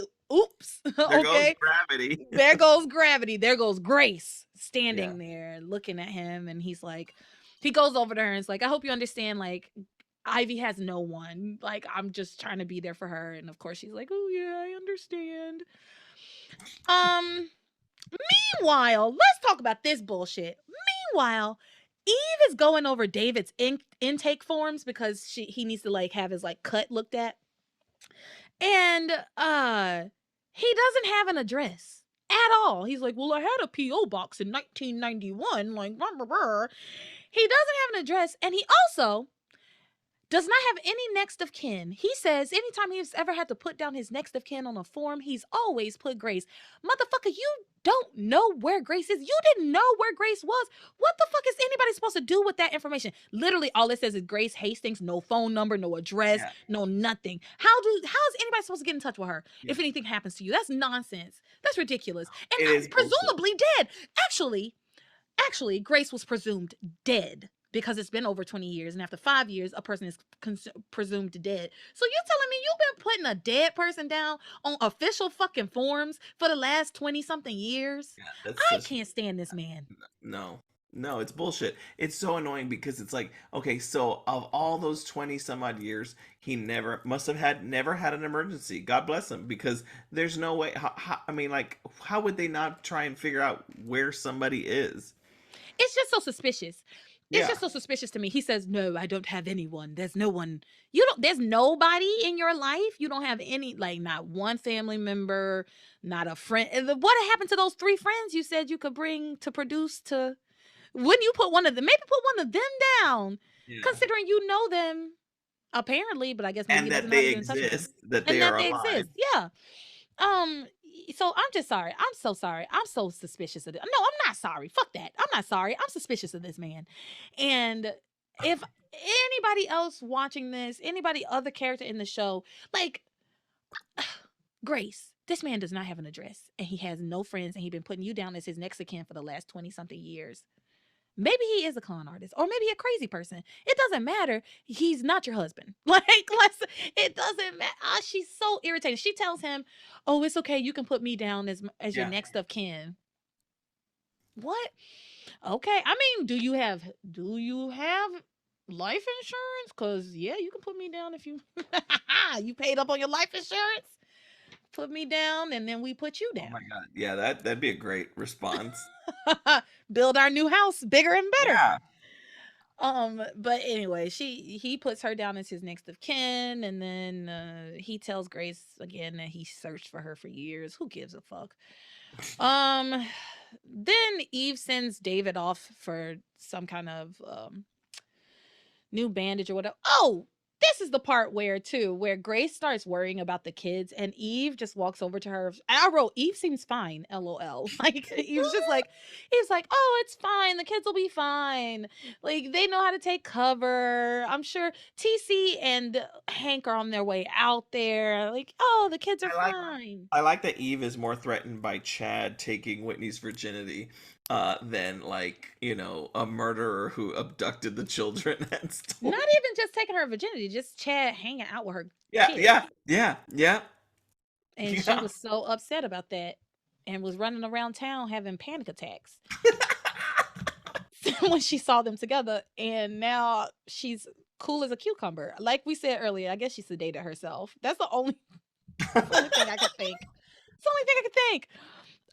So anyway, she sends David off for a new bandage, and then Grace, she asks Grace what's going on between her and David. She says she senses a change between the two of them.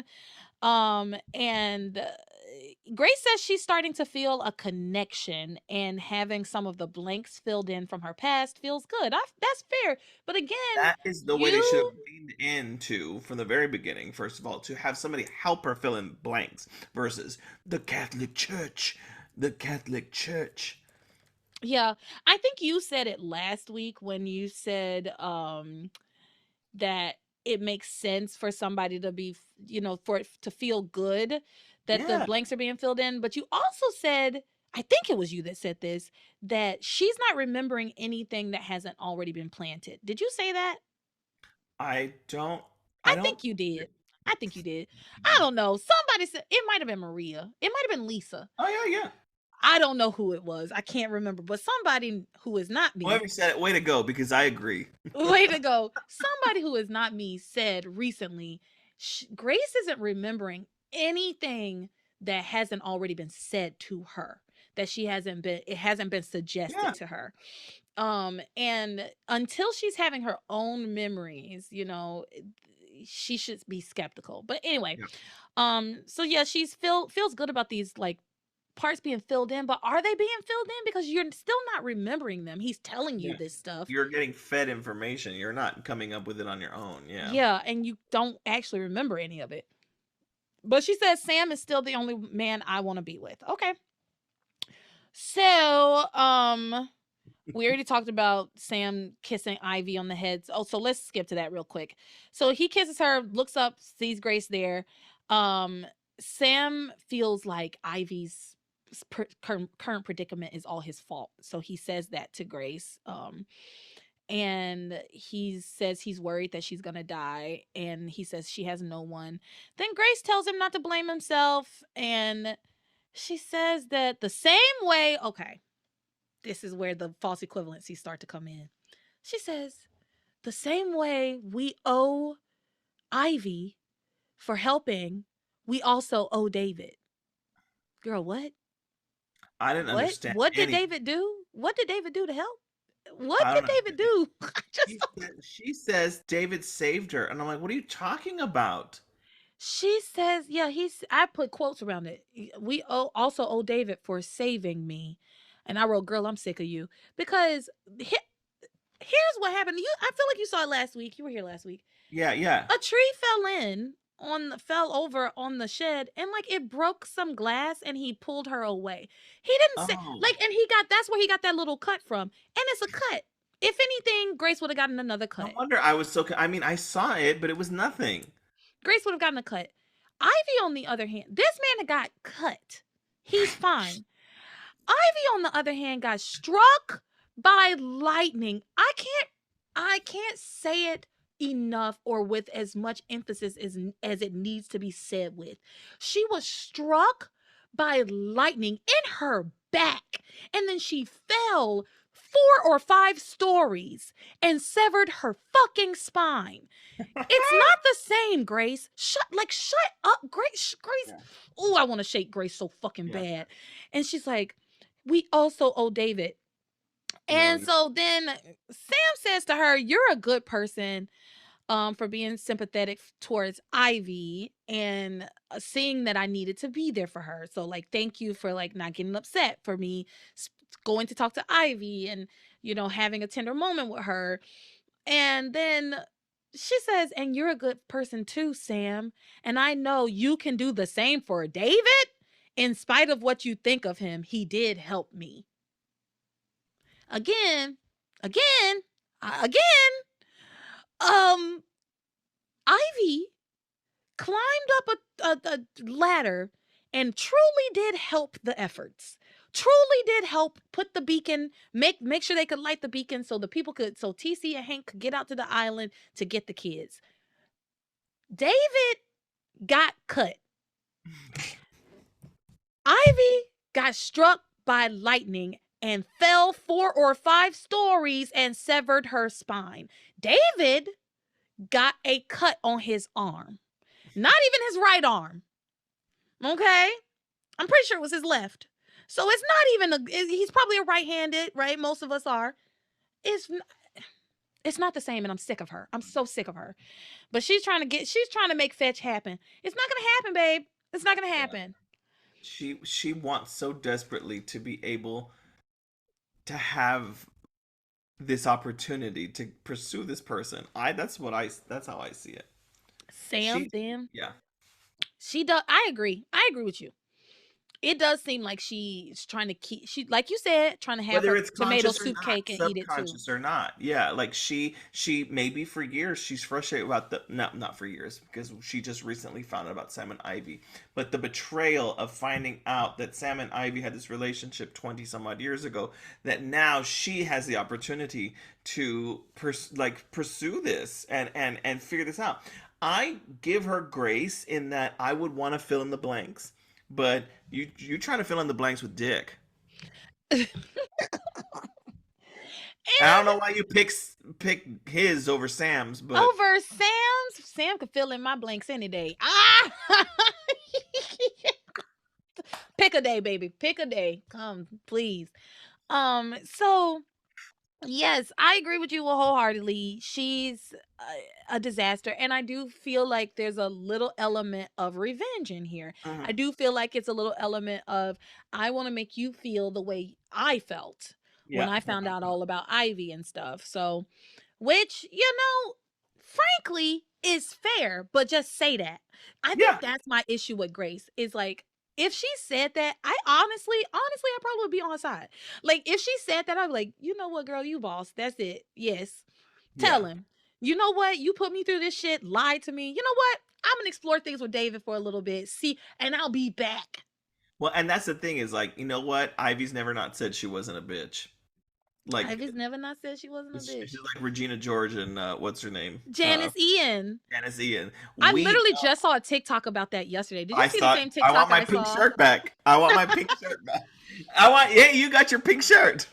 I saw a TikTok about how this one girl was like, it was a stitch. So the first video was, oh, people watch Mean Girls all wrong. Like Regina George wasn't the mean girl, Janice Ian was. And I was like, they're both mean girls. You clearly didn't No. understand how Yeah. the movie, like they both Yeah. are mean girls. Both. Yes. But anyway, um, and she said, and like you said, Janice Ian says it. She says, you know the difference between me and you, Katie, and me and Regina George. Regina George and I know we're mean. You think you're nice, but you're a mean girl, And that's Katie. how I feel about Grace. She's cold, hard, shiny plastic. And I I want my literally, pink shirt back. I want my pink shirt back. I literally just watched. I think I talked about this. Me and Naya just watched Mean Girls last week, and Uh-huh. I broke out my DVD player. I have a pink DVD player. I had to break Oh, out. It's how still in the cool. living Yeah. room. But anyway, because I love Mean Girls, and she had never seen it. Anyway, going on to this Mean Girl, Grace, who's just trying to get her get back. Like, that's what it feels like. You can see it in her eyes. You could if you could disagree with LeTara and I, but I feel that's how I have been feeling lately. Is just like Yeah, feel free to desperately, disagree. I yeah, don't think she anybody desperately does though. wants to get back at, or not get back at Sam, but like it's her opportunity to have something that she feels Sam had on the side, that Hmm. that lied to her. So now she gets to like explore this relationship because Sam never divulged about Ivy. So it's like, She feels like it's her chance. I think she feels like it's her chance to kind of go tit for tat, right? yep, Like yep.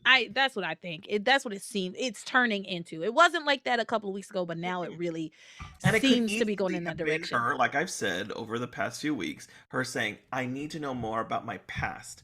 I'm not interested in him. I Yeah. need to know if he has any keys to my past, then I need to know. I need to know that for me. I need to know that as a person who is missing half of myself. Yeah. But no, it is very much that she is developing feelings for this stranger because she has no memory of him. Yep. It is the idea. Anyway, we can keep going and go. See, there's remember I told you I was like, Well, if I kept yeah. going, You know I could. what? Maybe we'll stay on a little extra tonight. Sure. Okay. Yeah. Yeah. Let's do a little bonus because we have so much to get through, and there are more things that It's I all want to been talk about. culminating to this, right? Like we're so frustrated with her and false equivalencies. False equivalencies, and we're about to talk about a couple more false equivalencies. But I'm gonna write down right now that I want to talk about Grace and her get back. And I want to talk about hatchets and feathers.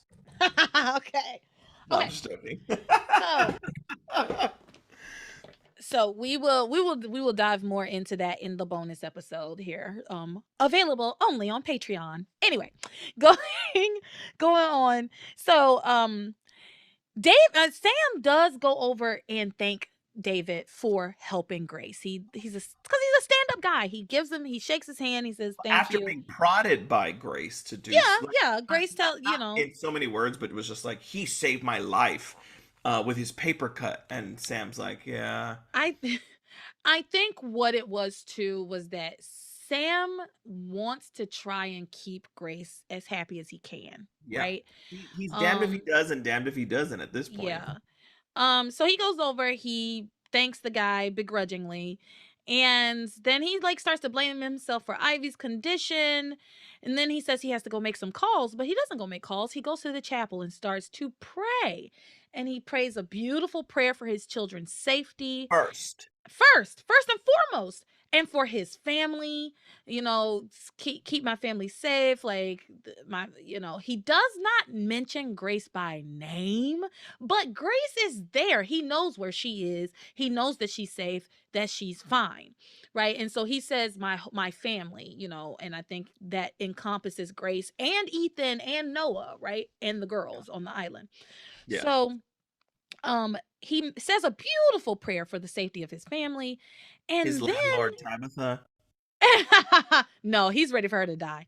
Um, and then he wants to take over her plot of land. I'm sure he's like Yeah. that'd be Uh-huh. nice, a nice extension to our home that we don't have.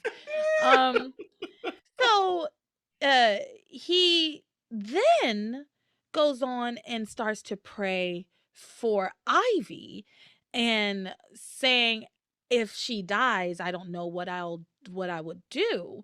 And while he's saying his prayer, of course, Grace goes in first and she's standing behind him and doesn't like hear her or notice that she's there. So she's listening in. And then David is listening from the door. So there's like this line of people just like eavesdropping on Sam's prayers. And when Sam says, I don't know what I would do without Ivy, or if Ivy died, that's when Grace makes her presence known and she like clears her throat him. Which is so messed up. Like, yeah, I'm not married. I don't know the sanctity of marriage. I don't know any of that stuff. But like, prayers are so personal. It is a connection between God and again, they are all Catholic, so I can speak on this. It's a connection. It's a direct line between you and God, and I don't think he has anything to be ashamed of in his prayers because I think he went about it right, and I think that if you could take it two ways. One, he said, I don't know if what I would do if anything happened to Ivy. One, I love the woman and I don't know what I would do. Or two, the guilt that I would feel because she came to help me with my kids. So Grace cannot pull this like you love her more than me. Either way, it's just I would feel bad that the person that I used to love many, many years ago is dead, or the person who came to help me with my kids and no one else did is dead. I agree. I wholeheartedly agree. I wrote in my next note after he says his prayers or whatever and Grace makes herself known. I wrote, Grace seems to have a problem with Sam not wanting Ivy to die. Like she seems to have an issue that Sam's praying so for Ivy not to die.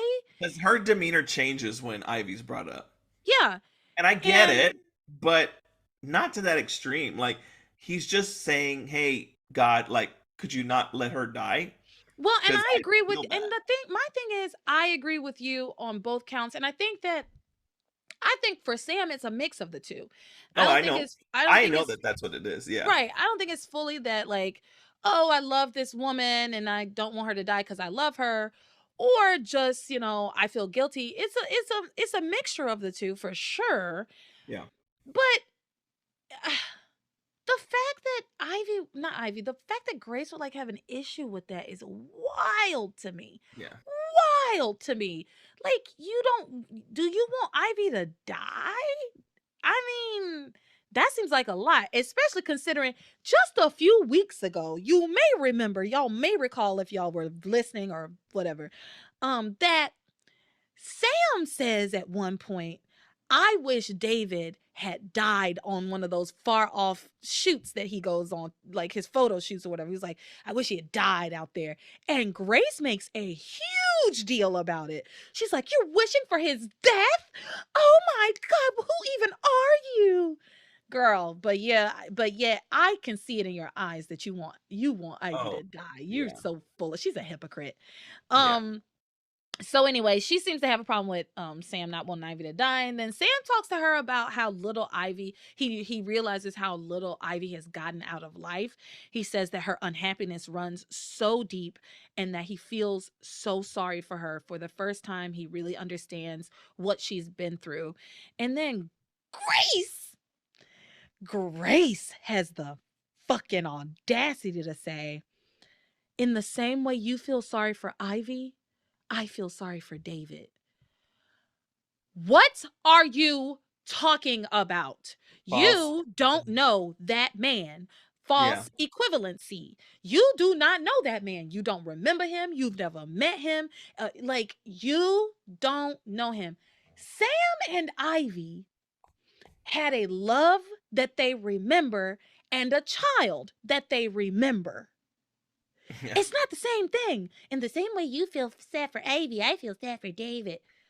You feel sad for David, but it's not the same as feeling bad for Ivy and what Ivy's been through and what hell she's been through in her life. Now, I mean, I don't know David's story. Maybe he has been through a lot. I don't know. But you know what? If I don't know, you don't know, because he has not told you anything that he hasn't told me as the viewer, right? And So, the thing that upsets me most as well is that Grace says David now and forever is part of her life. No, you are choosing. You've made this choice. she's a nutcase. Yeah. She's a nutcase. Yeah. Oh, because he says something about Ivy. Ivy's going to be in our life.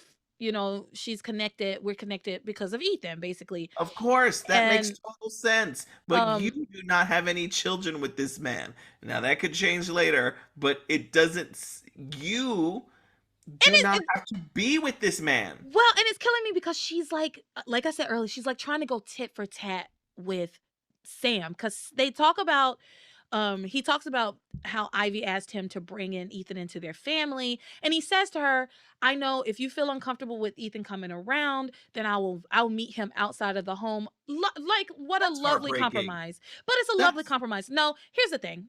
I will say this is what I will say about other people's kids. That you listen, I, me personally, if I had a husband who had a child that we didn't know about until much later, I wouldn't be that upset, right? Especially if the baby was born before we ever even got together.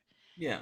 However, if I had a man who had a baby while we were together, it'd be very hard for me to look at that child. I'm not going to say that I Okay. would mistreat Yes. it. I never, the baby didn't do anything wrong, but I It would would have still hurt. trouble. Yeah. So, It would hurt.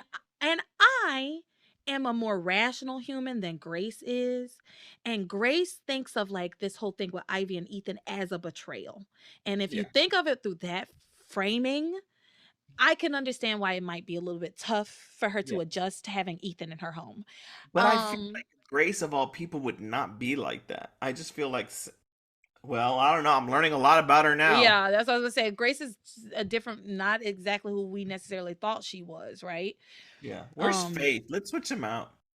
for real. Nah, maybe not. Faith was always screaming about the angels or whatever the hell too. She was always screaming, "It's She not was safe." she was the You know mom what? from Actually, Carrie. yes, bring back Faith, because then Charity would be locked away and we wouldn't have to we wouldn't have to deal with her anymore, because Faith was not letting her out of her sight.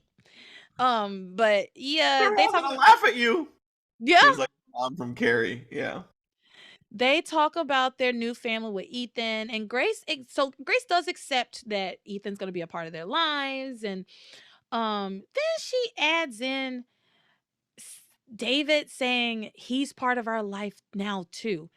Girl, how the hell are you going to equate Ethan, who is Sam's child, his blood son, to David, a man you met 2 days ago? She's out of her mind. Yeah, I'm she sick of really her. is. I am Yeah. sick of her. And then she says David is a part of our life now too. David is my husband, so he's got to be a part of our life. David is my husband? That's what you say to Sam, your actual husband? David is my husband? I mean, at the very least, she should be calling him her ex-husband. Yeah. You know what I mean? But Or she said David straight to his claims face. to be my husband. She said straight to his face, David is my husband. Yeah. What is wrong? She's out of her mind. So he's gonna be a part of our life too. Sam gets very, very angry, saying David has conned you. We go back into the whole he's a con artist. There's no way you're married to him. And this is when David comes in with coffee for only himself and Grace. And then he's like, sorry, Sam, I didn't know how you took your coffee, but of course I remember exactly how Grace takes hers. And Yeah. so they have the same old argument. I don't care. Then David brings up Ivy again, and he just keeps saying that This pissed me off. as Ivy is a part of your life, I am a part of Grace's. And Sam says Ivy is a very small part of my life. Fair. That, you know what? I loved that he said that. Like, It is yes, true.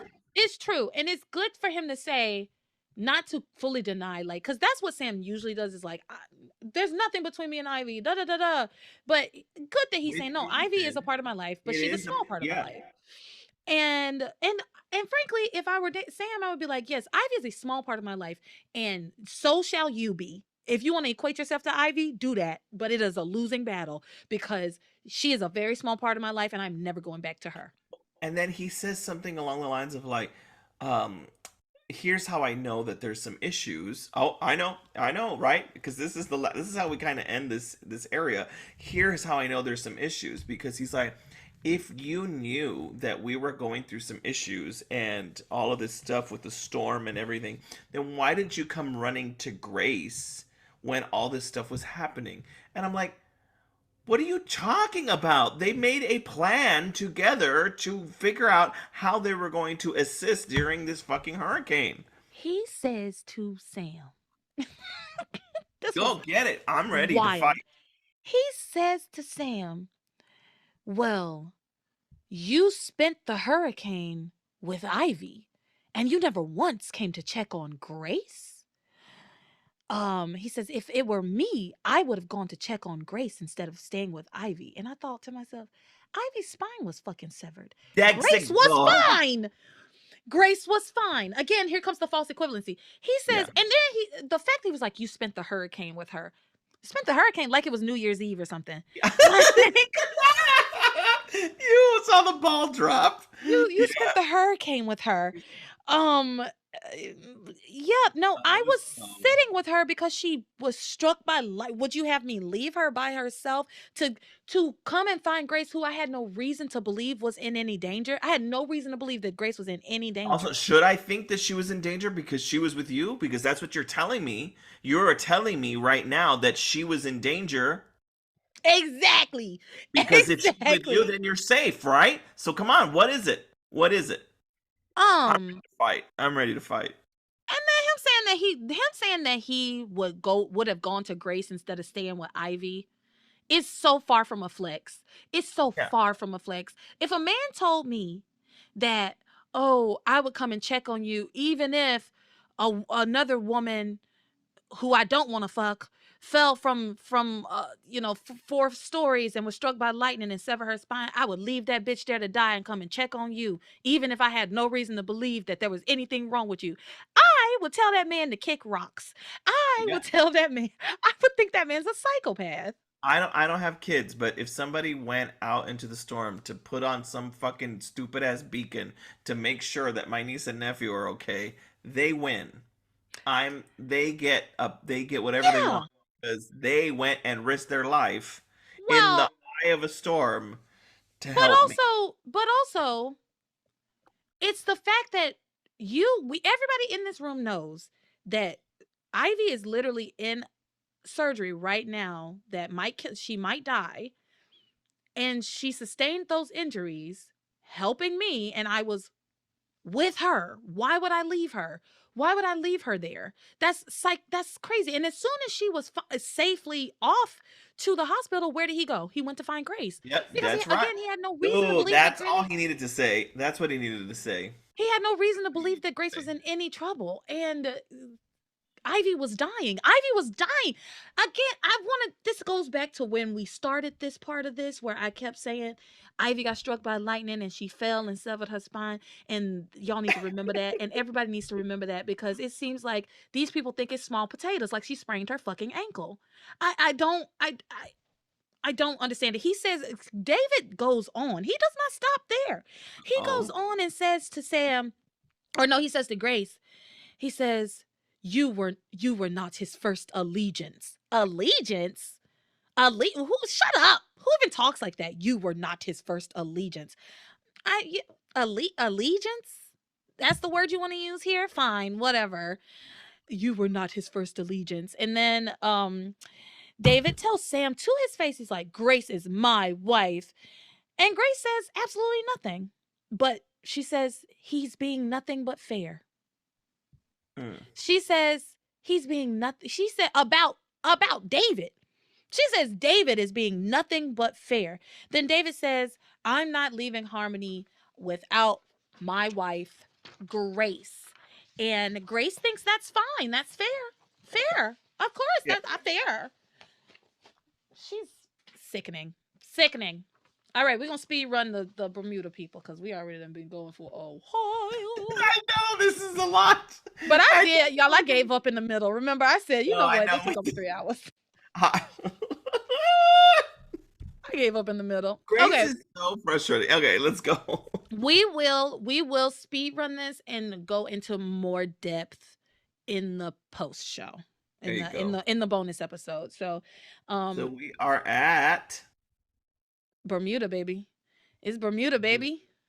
We're down here in these in the islands, honey, and yeah, there's no longer a storm. Remember, because all the storms have moved to Harmony.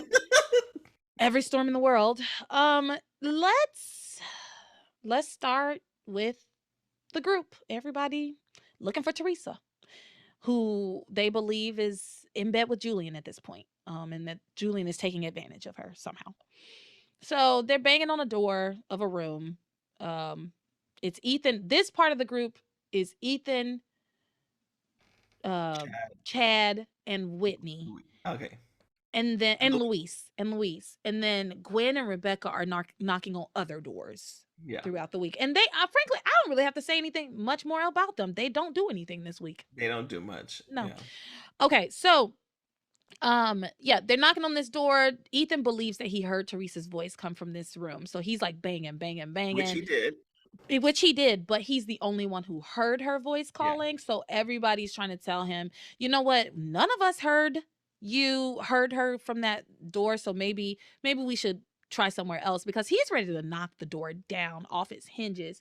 And Whitney stops him again. This is where we're gonna find Whitney is making questionable choices, questionable decisions. She stops him from knocking the door down. Fine, okay. She says this is private property. Girl, they already axed down one door. So she tells Luis, she goes, like, I don't want you to get in trouble. She's like, right, Luis? Like, couldn't he get in trouble? And Luis is like, well. And it's like, Whitney, Luis, I mean, he Dr. Sleeped. He what's it called? Here's Johnny's. Yes, here's Johnny. He did the Here's Johnny from The Shining. Shining. His axe was bigger than Norma's. His axe was bigger than Norma's. He actually has a more threatening axe. Yeah, he had a real axe. Axe is way bigger than Norma's. Yeah. My brother, the axe murderer. He axed down the door, and now Whitney's turning to him to say, no, this is illegal. It's private property. He was the one that did it in the first place. I was like, what's another door in this place? But they do not knock down the door, because they are worried they'll go to jail, I guess. Whitney convinces them, to which Julian on the other side goes, "You go get it, girlfriend." Yeah. I'm sick of Julian. I know. It's a rough week. She's also the one that plants the seed that no one else heard Theresa's voice but him. Yeah. And whose room was this? Because I was so confused, because they call Theresa's room and they don't know who wait a minute. I'm having a moment. Because does Julian ever take her out of this room again? She stays in this room the entire time, right? And specifically at one point somebody said, "Hey, do we go to Theresa's room?" "Oh, Whitney, you know what room Theresa's at." And she's like, "No, I never went in there." So like Whitney's lying so much that I got confused as well. Wait a minute. Theresa, I want to make sure before I say this. Theresa never leaves this room that we're at right now. No. So that's Julian's room, isn't it? No, this is Theresa's room. Okay. Julian brought Theresa to his, because Julian's room is the room with the door that's been already hatched in. So then this is, yes, you are right. This is Theresa's. So this is Theresa's room. And that's important for everybody to keep in mind for what comes next. And because I'm having a revelation. A revelation of how dumb this show is. So they all are like trying to figure out where Teresa is. They don't think she's in this room anymore. Or, well, Ethan does, but he's like listening to Whitney because Whitney plants the seed that he's the only one who heard her. And so then everybody kind of goes like, yeah, we didn't hear her either. And maybe we should find, try a different room. And then Whitney suggests that they go back to Julian's room and check again. And that's where they find a maid who tells them that she believes that the woman they're looking for is staying in another room, a different room. And so then Julian's room, because again it's confusing, but they go back to Julian's room, they find the maid. The maid said, they asked the maid about the girl who looks like Teresa, gives them a description. She says, oh, I've seen her, but she's not, I don't think she's staying in this room, she's staying in another room. And so then they're trying to figure out what room she's in. And that's when Ethan realizes, Whitney, you should know what Teresa's room is, because earlier you said you were going to go to her room and check on her. And then Whitney says, she makes up a lie. This girl knows how to lie on the spot. It is very impressive. She says, oh, well, this place is huge. I don't remember the number. The last time I had a bellboy take me to her room. So she doesn't remember the room number. So they try to call the front desk. Of course, they won't give him the room number for a while, but then he says, he threatens to sue, basically. He's like, first of all, he's like, I'm Ethan and I'm a craner. Yeah. I'm an attorney. Yeah, but then he eventually does use his attorney-ness, I guess, and says, I'm an attorney, and you ever heard of a class action lawsuit? I saw how unprepared you all were for this storm, and do you want me going around gathering people to bring a lawsuit? And that's when they give him Teresa's room number. Meanwhile, in Teresa's room, Teresa starts to kind of come around a bit, and she realizes that she's with Julian. And she makes a run for the door. She tries to get out. She gets out. Like, she tries to escape Julian.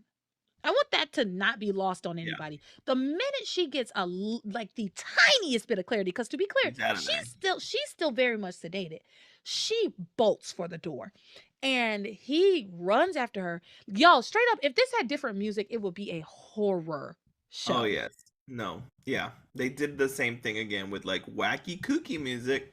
He runs after her. She gets to the hallway, opens the door, and he grabs her and pulls her back in, puts her back on the bed, like puts his hands over her mouth, just, and she falls back asleep. Like I said, she's in and out this whole week. All right. So Julian puts Teresa back in bed and finally readies himself to leave. And when he opens the door, there stands someone. It cuts to. It gives us one of those, like, he says, I can explain. It's Whitney. It's Whitney. And actually, Whitney was the one who opened the door, because she had finessed a maid into giving her a key to the room. Whitney's powerful in this episode. Whitney's something else. Whitney is something else. She's a sneaky one, I think. So he says, I can explain. And Whitney tells him, I ditched the boys and got a key because they're trying to get to you. And meanwhile, the boys meet up with Rebecca and Gwen. They're all lost. And this is the part where it's important to note that they were at Teresa's room to begin with, because now they can't make their way back there. Now they can't make their way back to where the exact same room they were in. That's how this whole week felt. They felt like they were running around like with Benny Hill music in the background going. Yeah. I was like, I'm so tired of following them around these. This has been 2 weeks worth of them running around trying to find Teresa and Julian. Yeah. So they're all lost. They're walking around like trying to find Julian's room, or Teresa's room. They're specifically trying to find Teresa's room now. They finally make it back to Teresa's room. Nobody brings up the fact that this is the exact same room we were already at. Because that's what I didn't think about it until just now. Yes, we were already at this room. This is the exact same room. Anyway, they get back to the room, and then Julian is trying to slip out of the room, but he hears them out in the hallway. So he goes back inside and he's trapped because he tries to go out the balcony, but it's like locked and it's like jammed and he can't get out. Um, and then he says to Whitney, who's in the room with him now too, right? Says, I thought they were dead. I can't believe this is happening to me.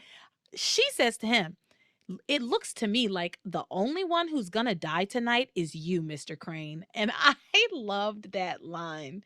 It looks to me like the only one who's gonna die tonight is you, Mr. Crane. Yeah. And I don't know why she wasn't a little more concerned about the fact that she's in that room and it implicates her. Yeah. I don't know. Whitney's making some interesting choices this week. Anyway, Luis and Ethan end up breaking down this door anyway. We're back to where we were 25 minutes ago or 2 episodes ago. We're gonna break down this exact same door.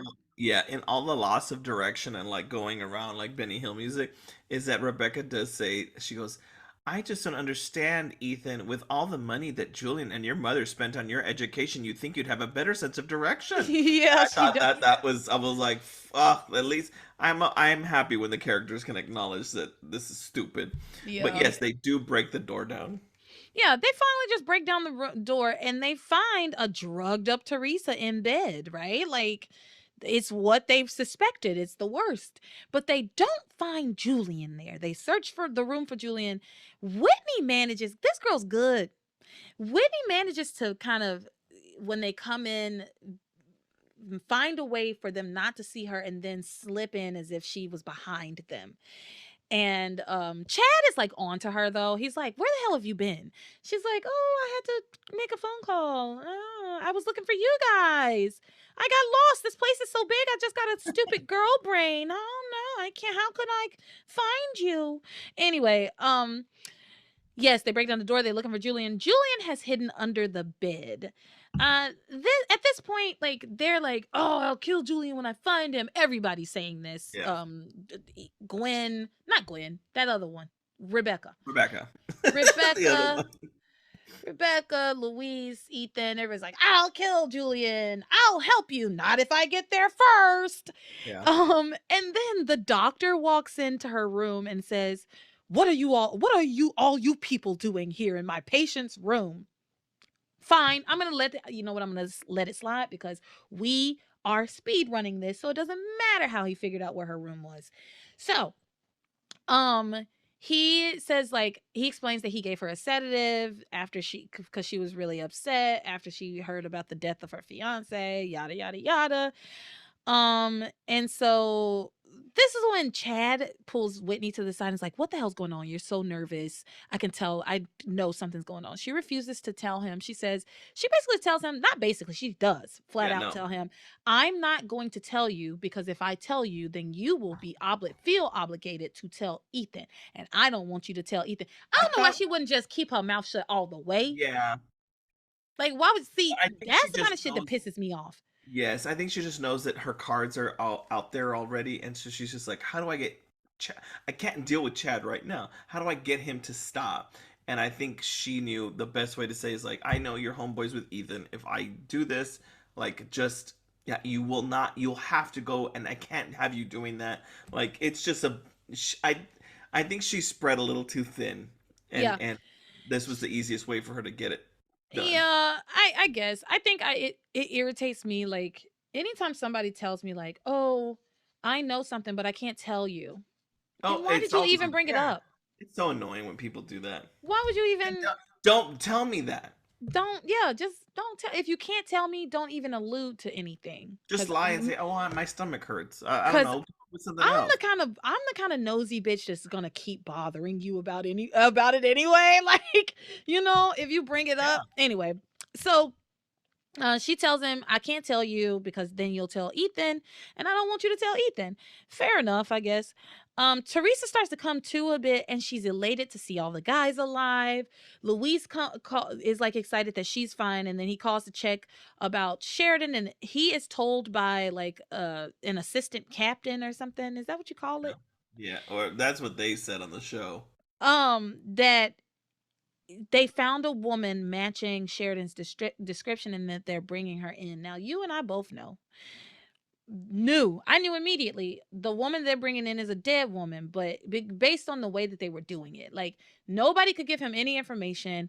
No, she was just like, I'm not, I can't tell you. The Somebody. signal was lost. Like I didn't get all the information. And so, They do that all week. so then poor Luis is like elated. He believes that Sheridan is coming and she's alive. So he He gets spends another part of the week. montage. Yeah, we get another montage. I'm not gonna lie, I fast forwarded through it. I did Oh, not yeah, me care.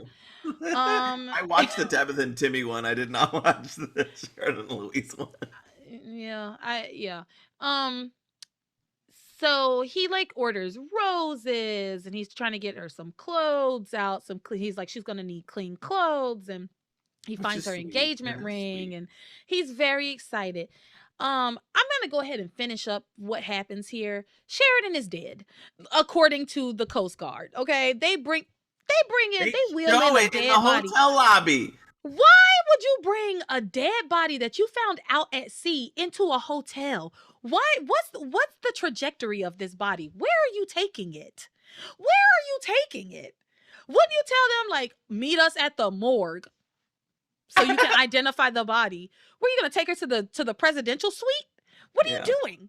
But yeah, that's y'all. That's the beginning and end of Shawise this week. They He's found a devastated. body. They thought it was Sheridan. It matched Sheridan's description. We find out that whoever it is dead. Yeah, it's not Sheridan, obviously. For those of you who are not who don't know or understand how passions works, this is not Sheridan at all. But fine.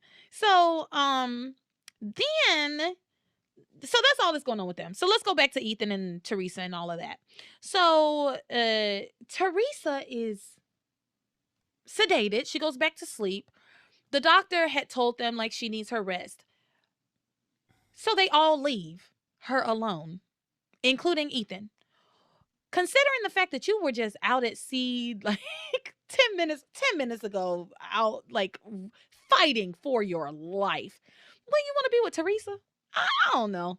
I don't know, but they all leave. You don't need to be in bed with her. Sit on a couch next to her. Like just breathe there. Like rest. Yeah, well, everybody leaves. Julian comes out, crawls out from his little fucking hiding place. Gross. I'm sorry, I can't even speak. He's so gross. I can't stand it. He slithers out. And instead of leaving immediately, he decides, oh, let me just like linger. And he was just doing some weird stuff. I just felt like something bad was about to happen to Theresa, It but happened luckily, several times. Yeah, and it was just like this is so stupid. yeah, but luckily Whitney comes back in. yeah, Whitney comes back in where she sees Julian, and he tells her he's going to go through the balcony. Then he doesn't leave. She leaves and then he doesn't leave. And he again starts to like skis on Theresa. But then Ethan decides, you know what? I do want to go and stay with Theresa. And he turns around and but Whitney doesn't know that he has done this. See, Whitney's been ahead of everybody this whole time, giving Julian the heads up until now. So Ethan decides that he wants to go back and be with Theresa, of course. So he goes back and says he wants to stay with her until she wakes up. He gets back to the room, opens the door, and finds Julian. Y'all, this one got me. I didn't think It it was gonna shocked me. happen. I didn't think it was gonna happen. I did not think it was gonna, because they fake Ethan you out finally so sees. Yeah, much. They fake yeah. you out so much. So I didn't think he was gonna see it. But he finally sees Julian hovering over Theresa, and Theresa has like hugged him, put her arms around him because she thinks he's Ethan. And Ethan goes off. He's yelling, "Get your damn hands off of her. You're a damn lecher. I'll kill you. Damn you, Julian." He says, "You were taking advantage of her."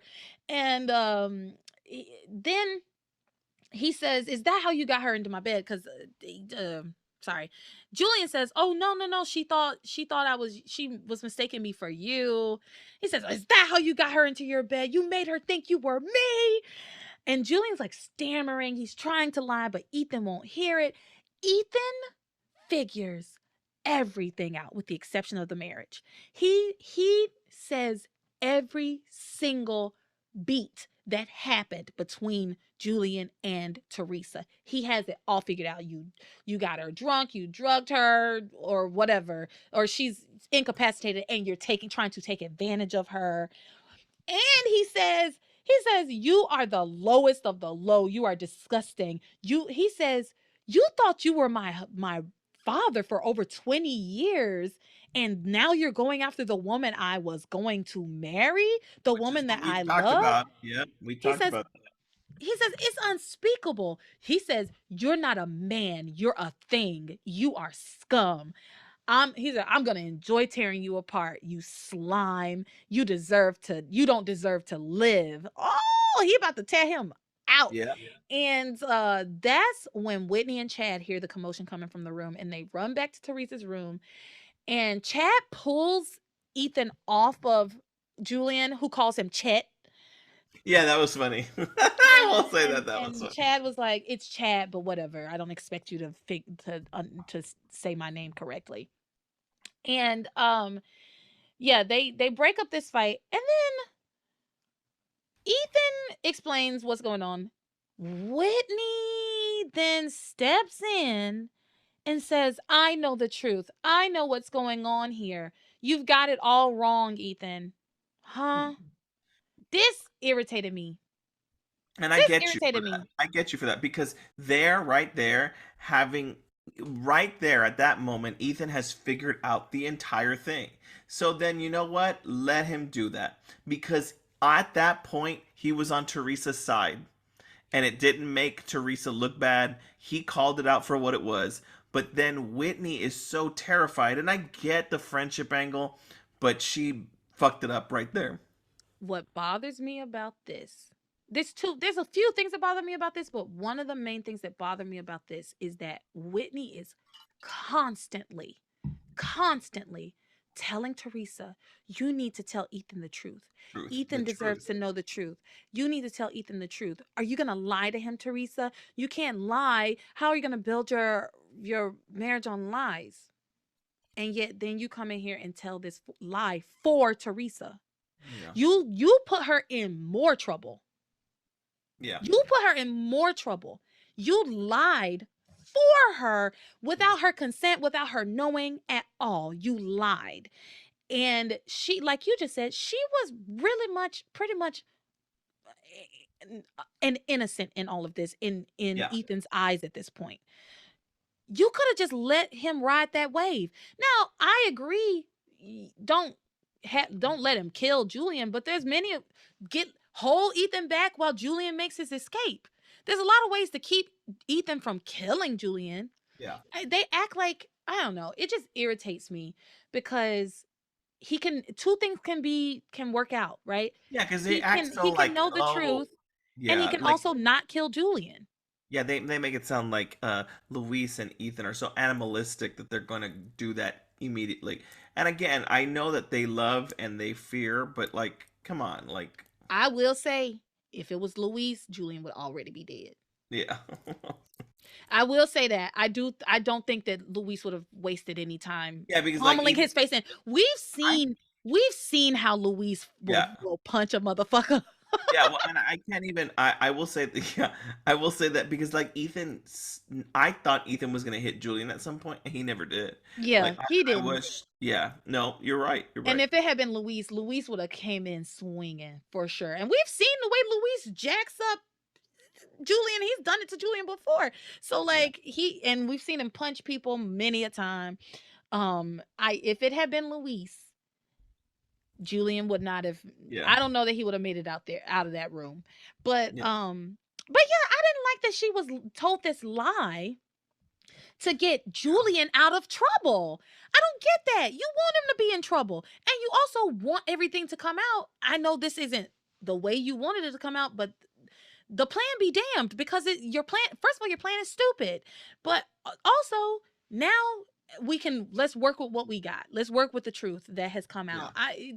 This is so fucking convoluted and now you have so many lies to keep up with that it makes it pointless to me.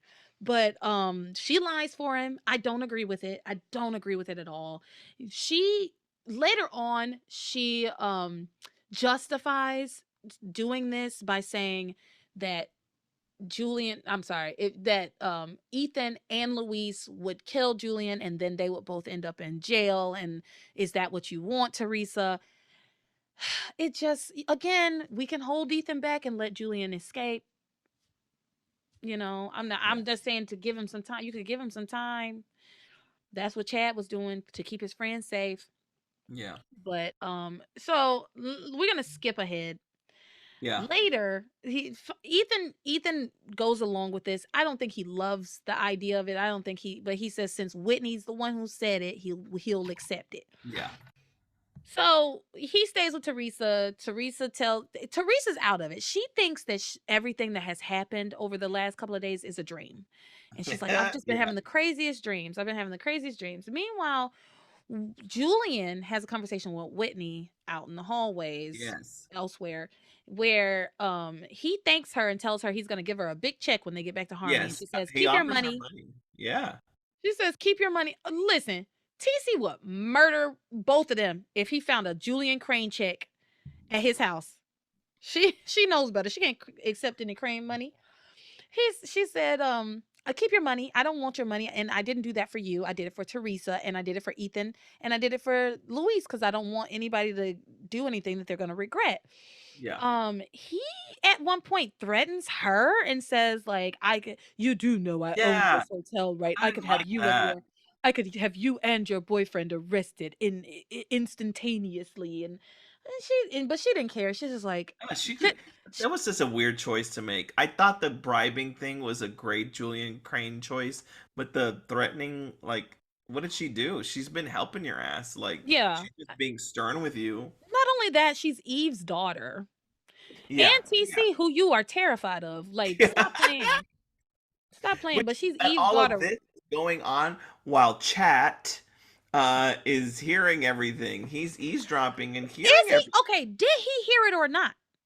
He alludes to it like, I know you're acting weird and it's weird to see you talk to Mr. Crane, but we apparently find out that Chad heard nothing of substance. Yeah, Is my because understanding. he's sitting there. He's not far off from them. He should Yeah, be hearing he them. should have. I thought he heard everything, but I when he thought he walks heard away, everything, but apparently all he did was see her talking to him and they shook hands because they like made a deal that neither of them would say anything about the marriage yeah, as long as he went ahead and got it annulled and that she would make sure that Theresa doesn't say anything.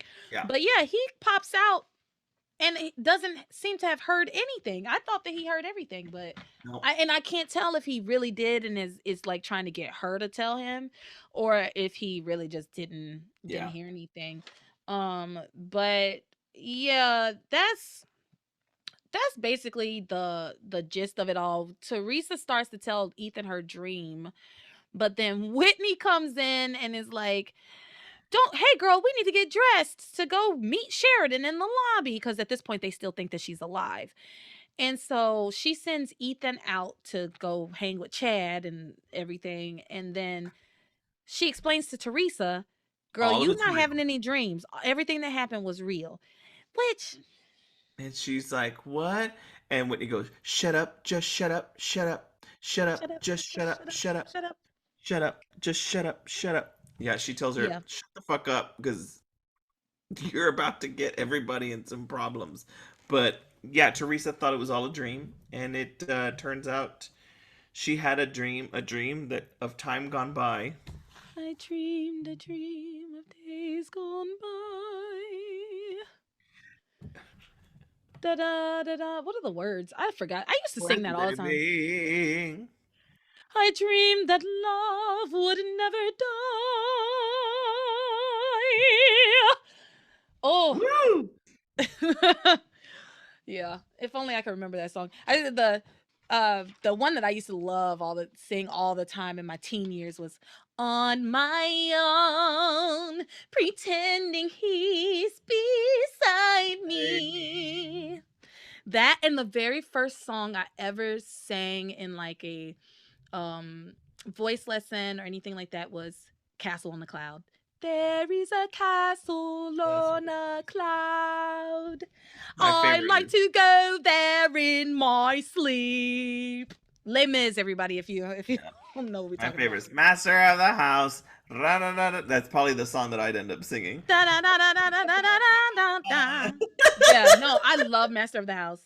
And of course, One Day More. It's just Yeah. so good. But anyway, that's not what this show is about. This show is about passions. I will say it ends up with Whitney just being like, "Shut up! You were married.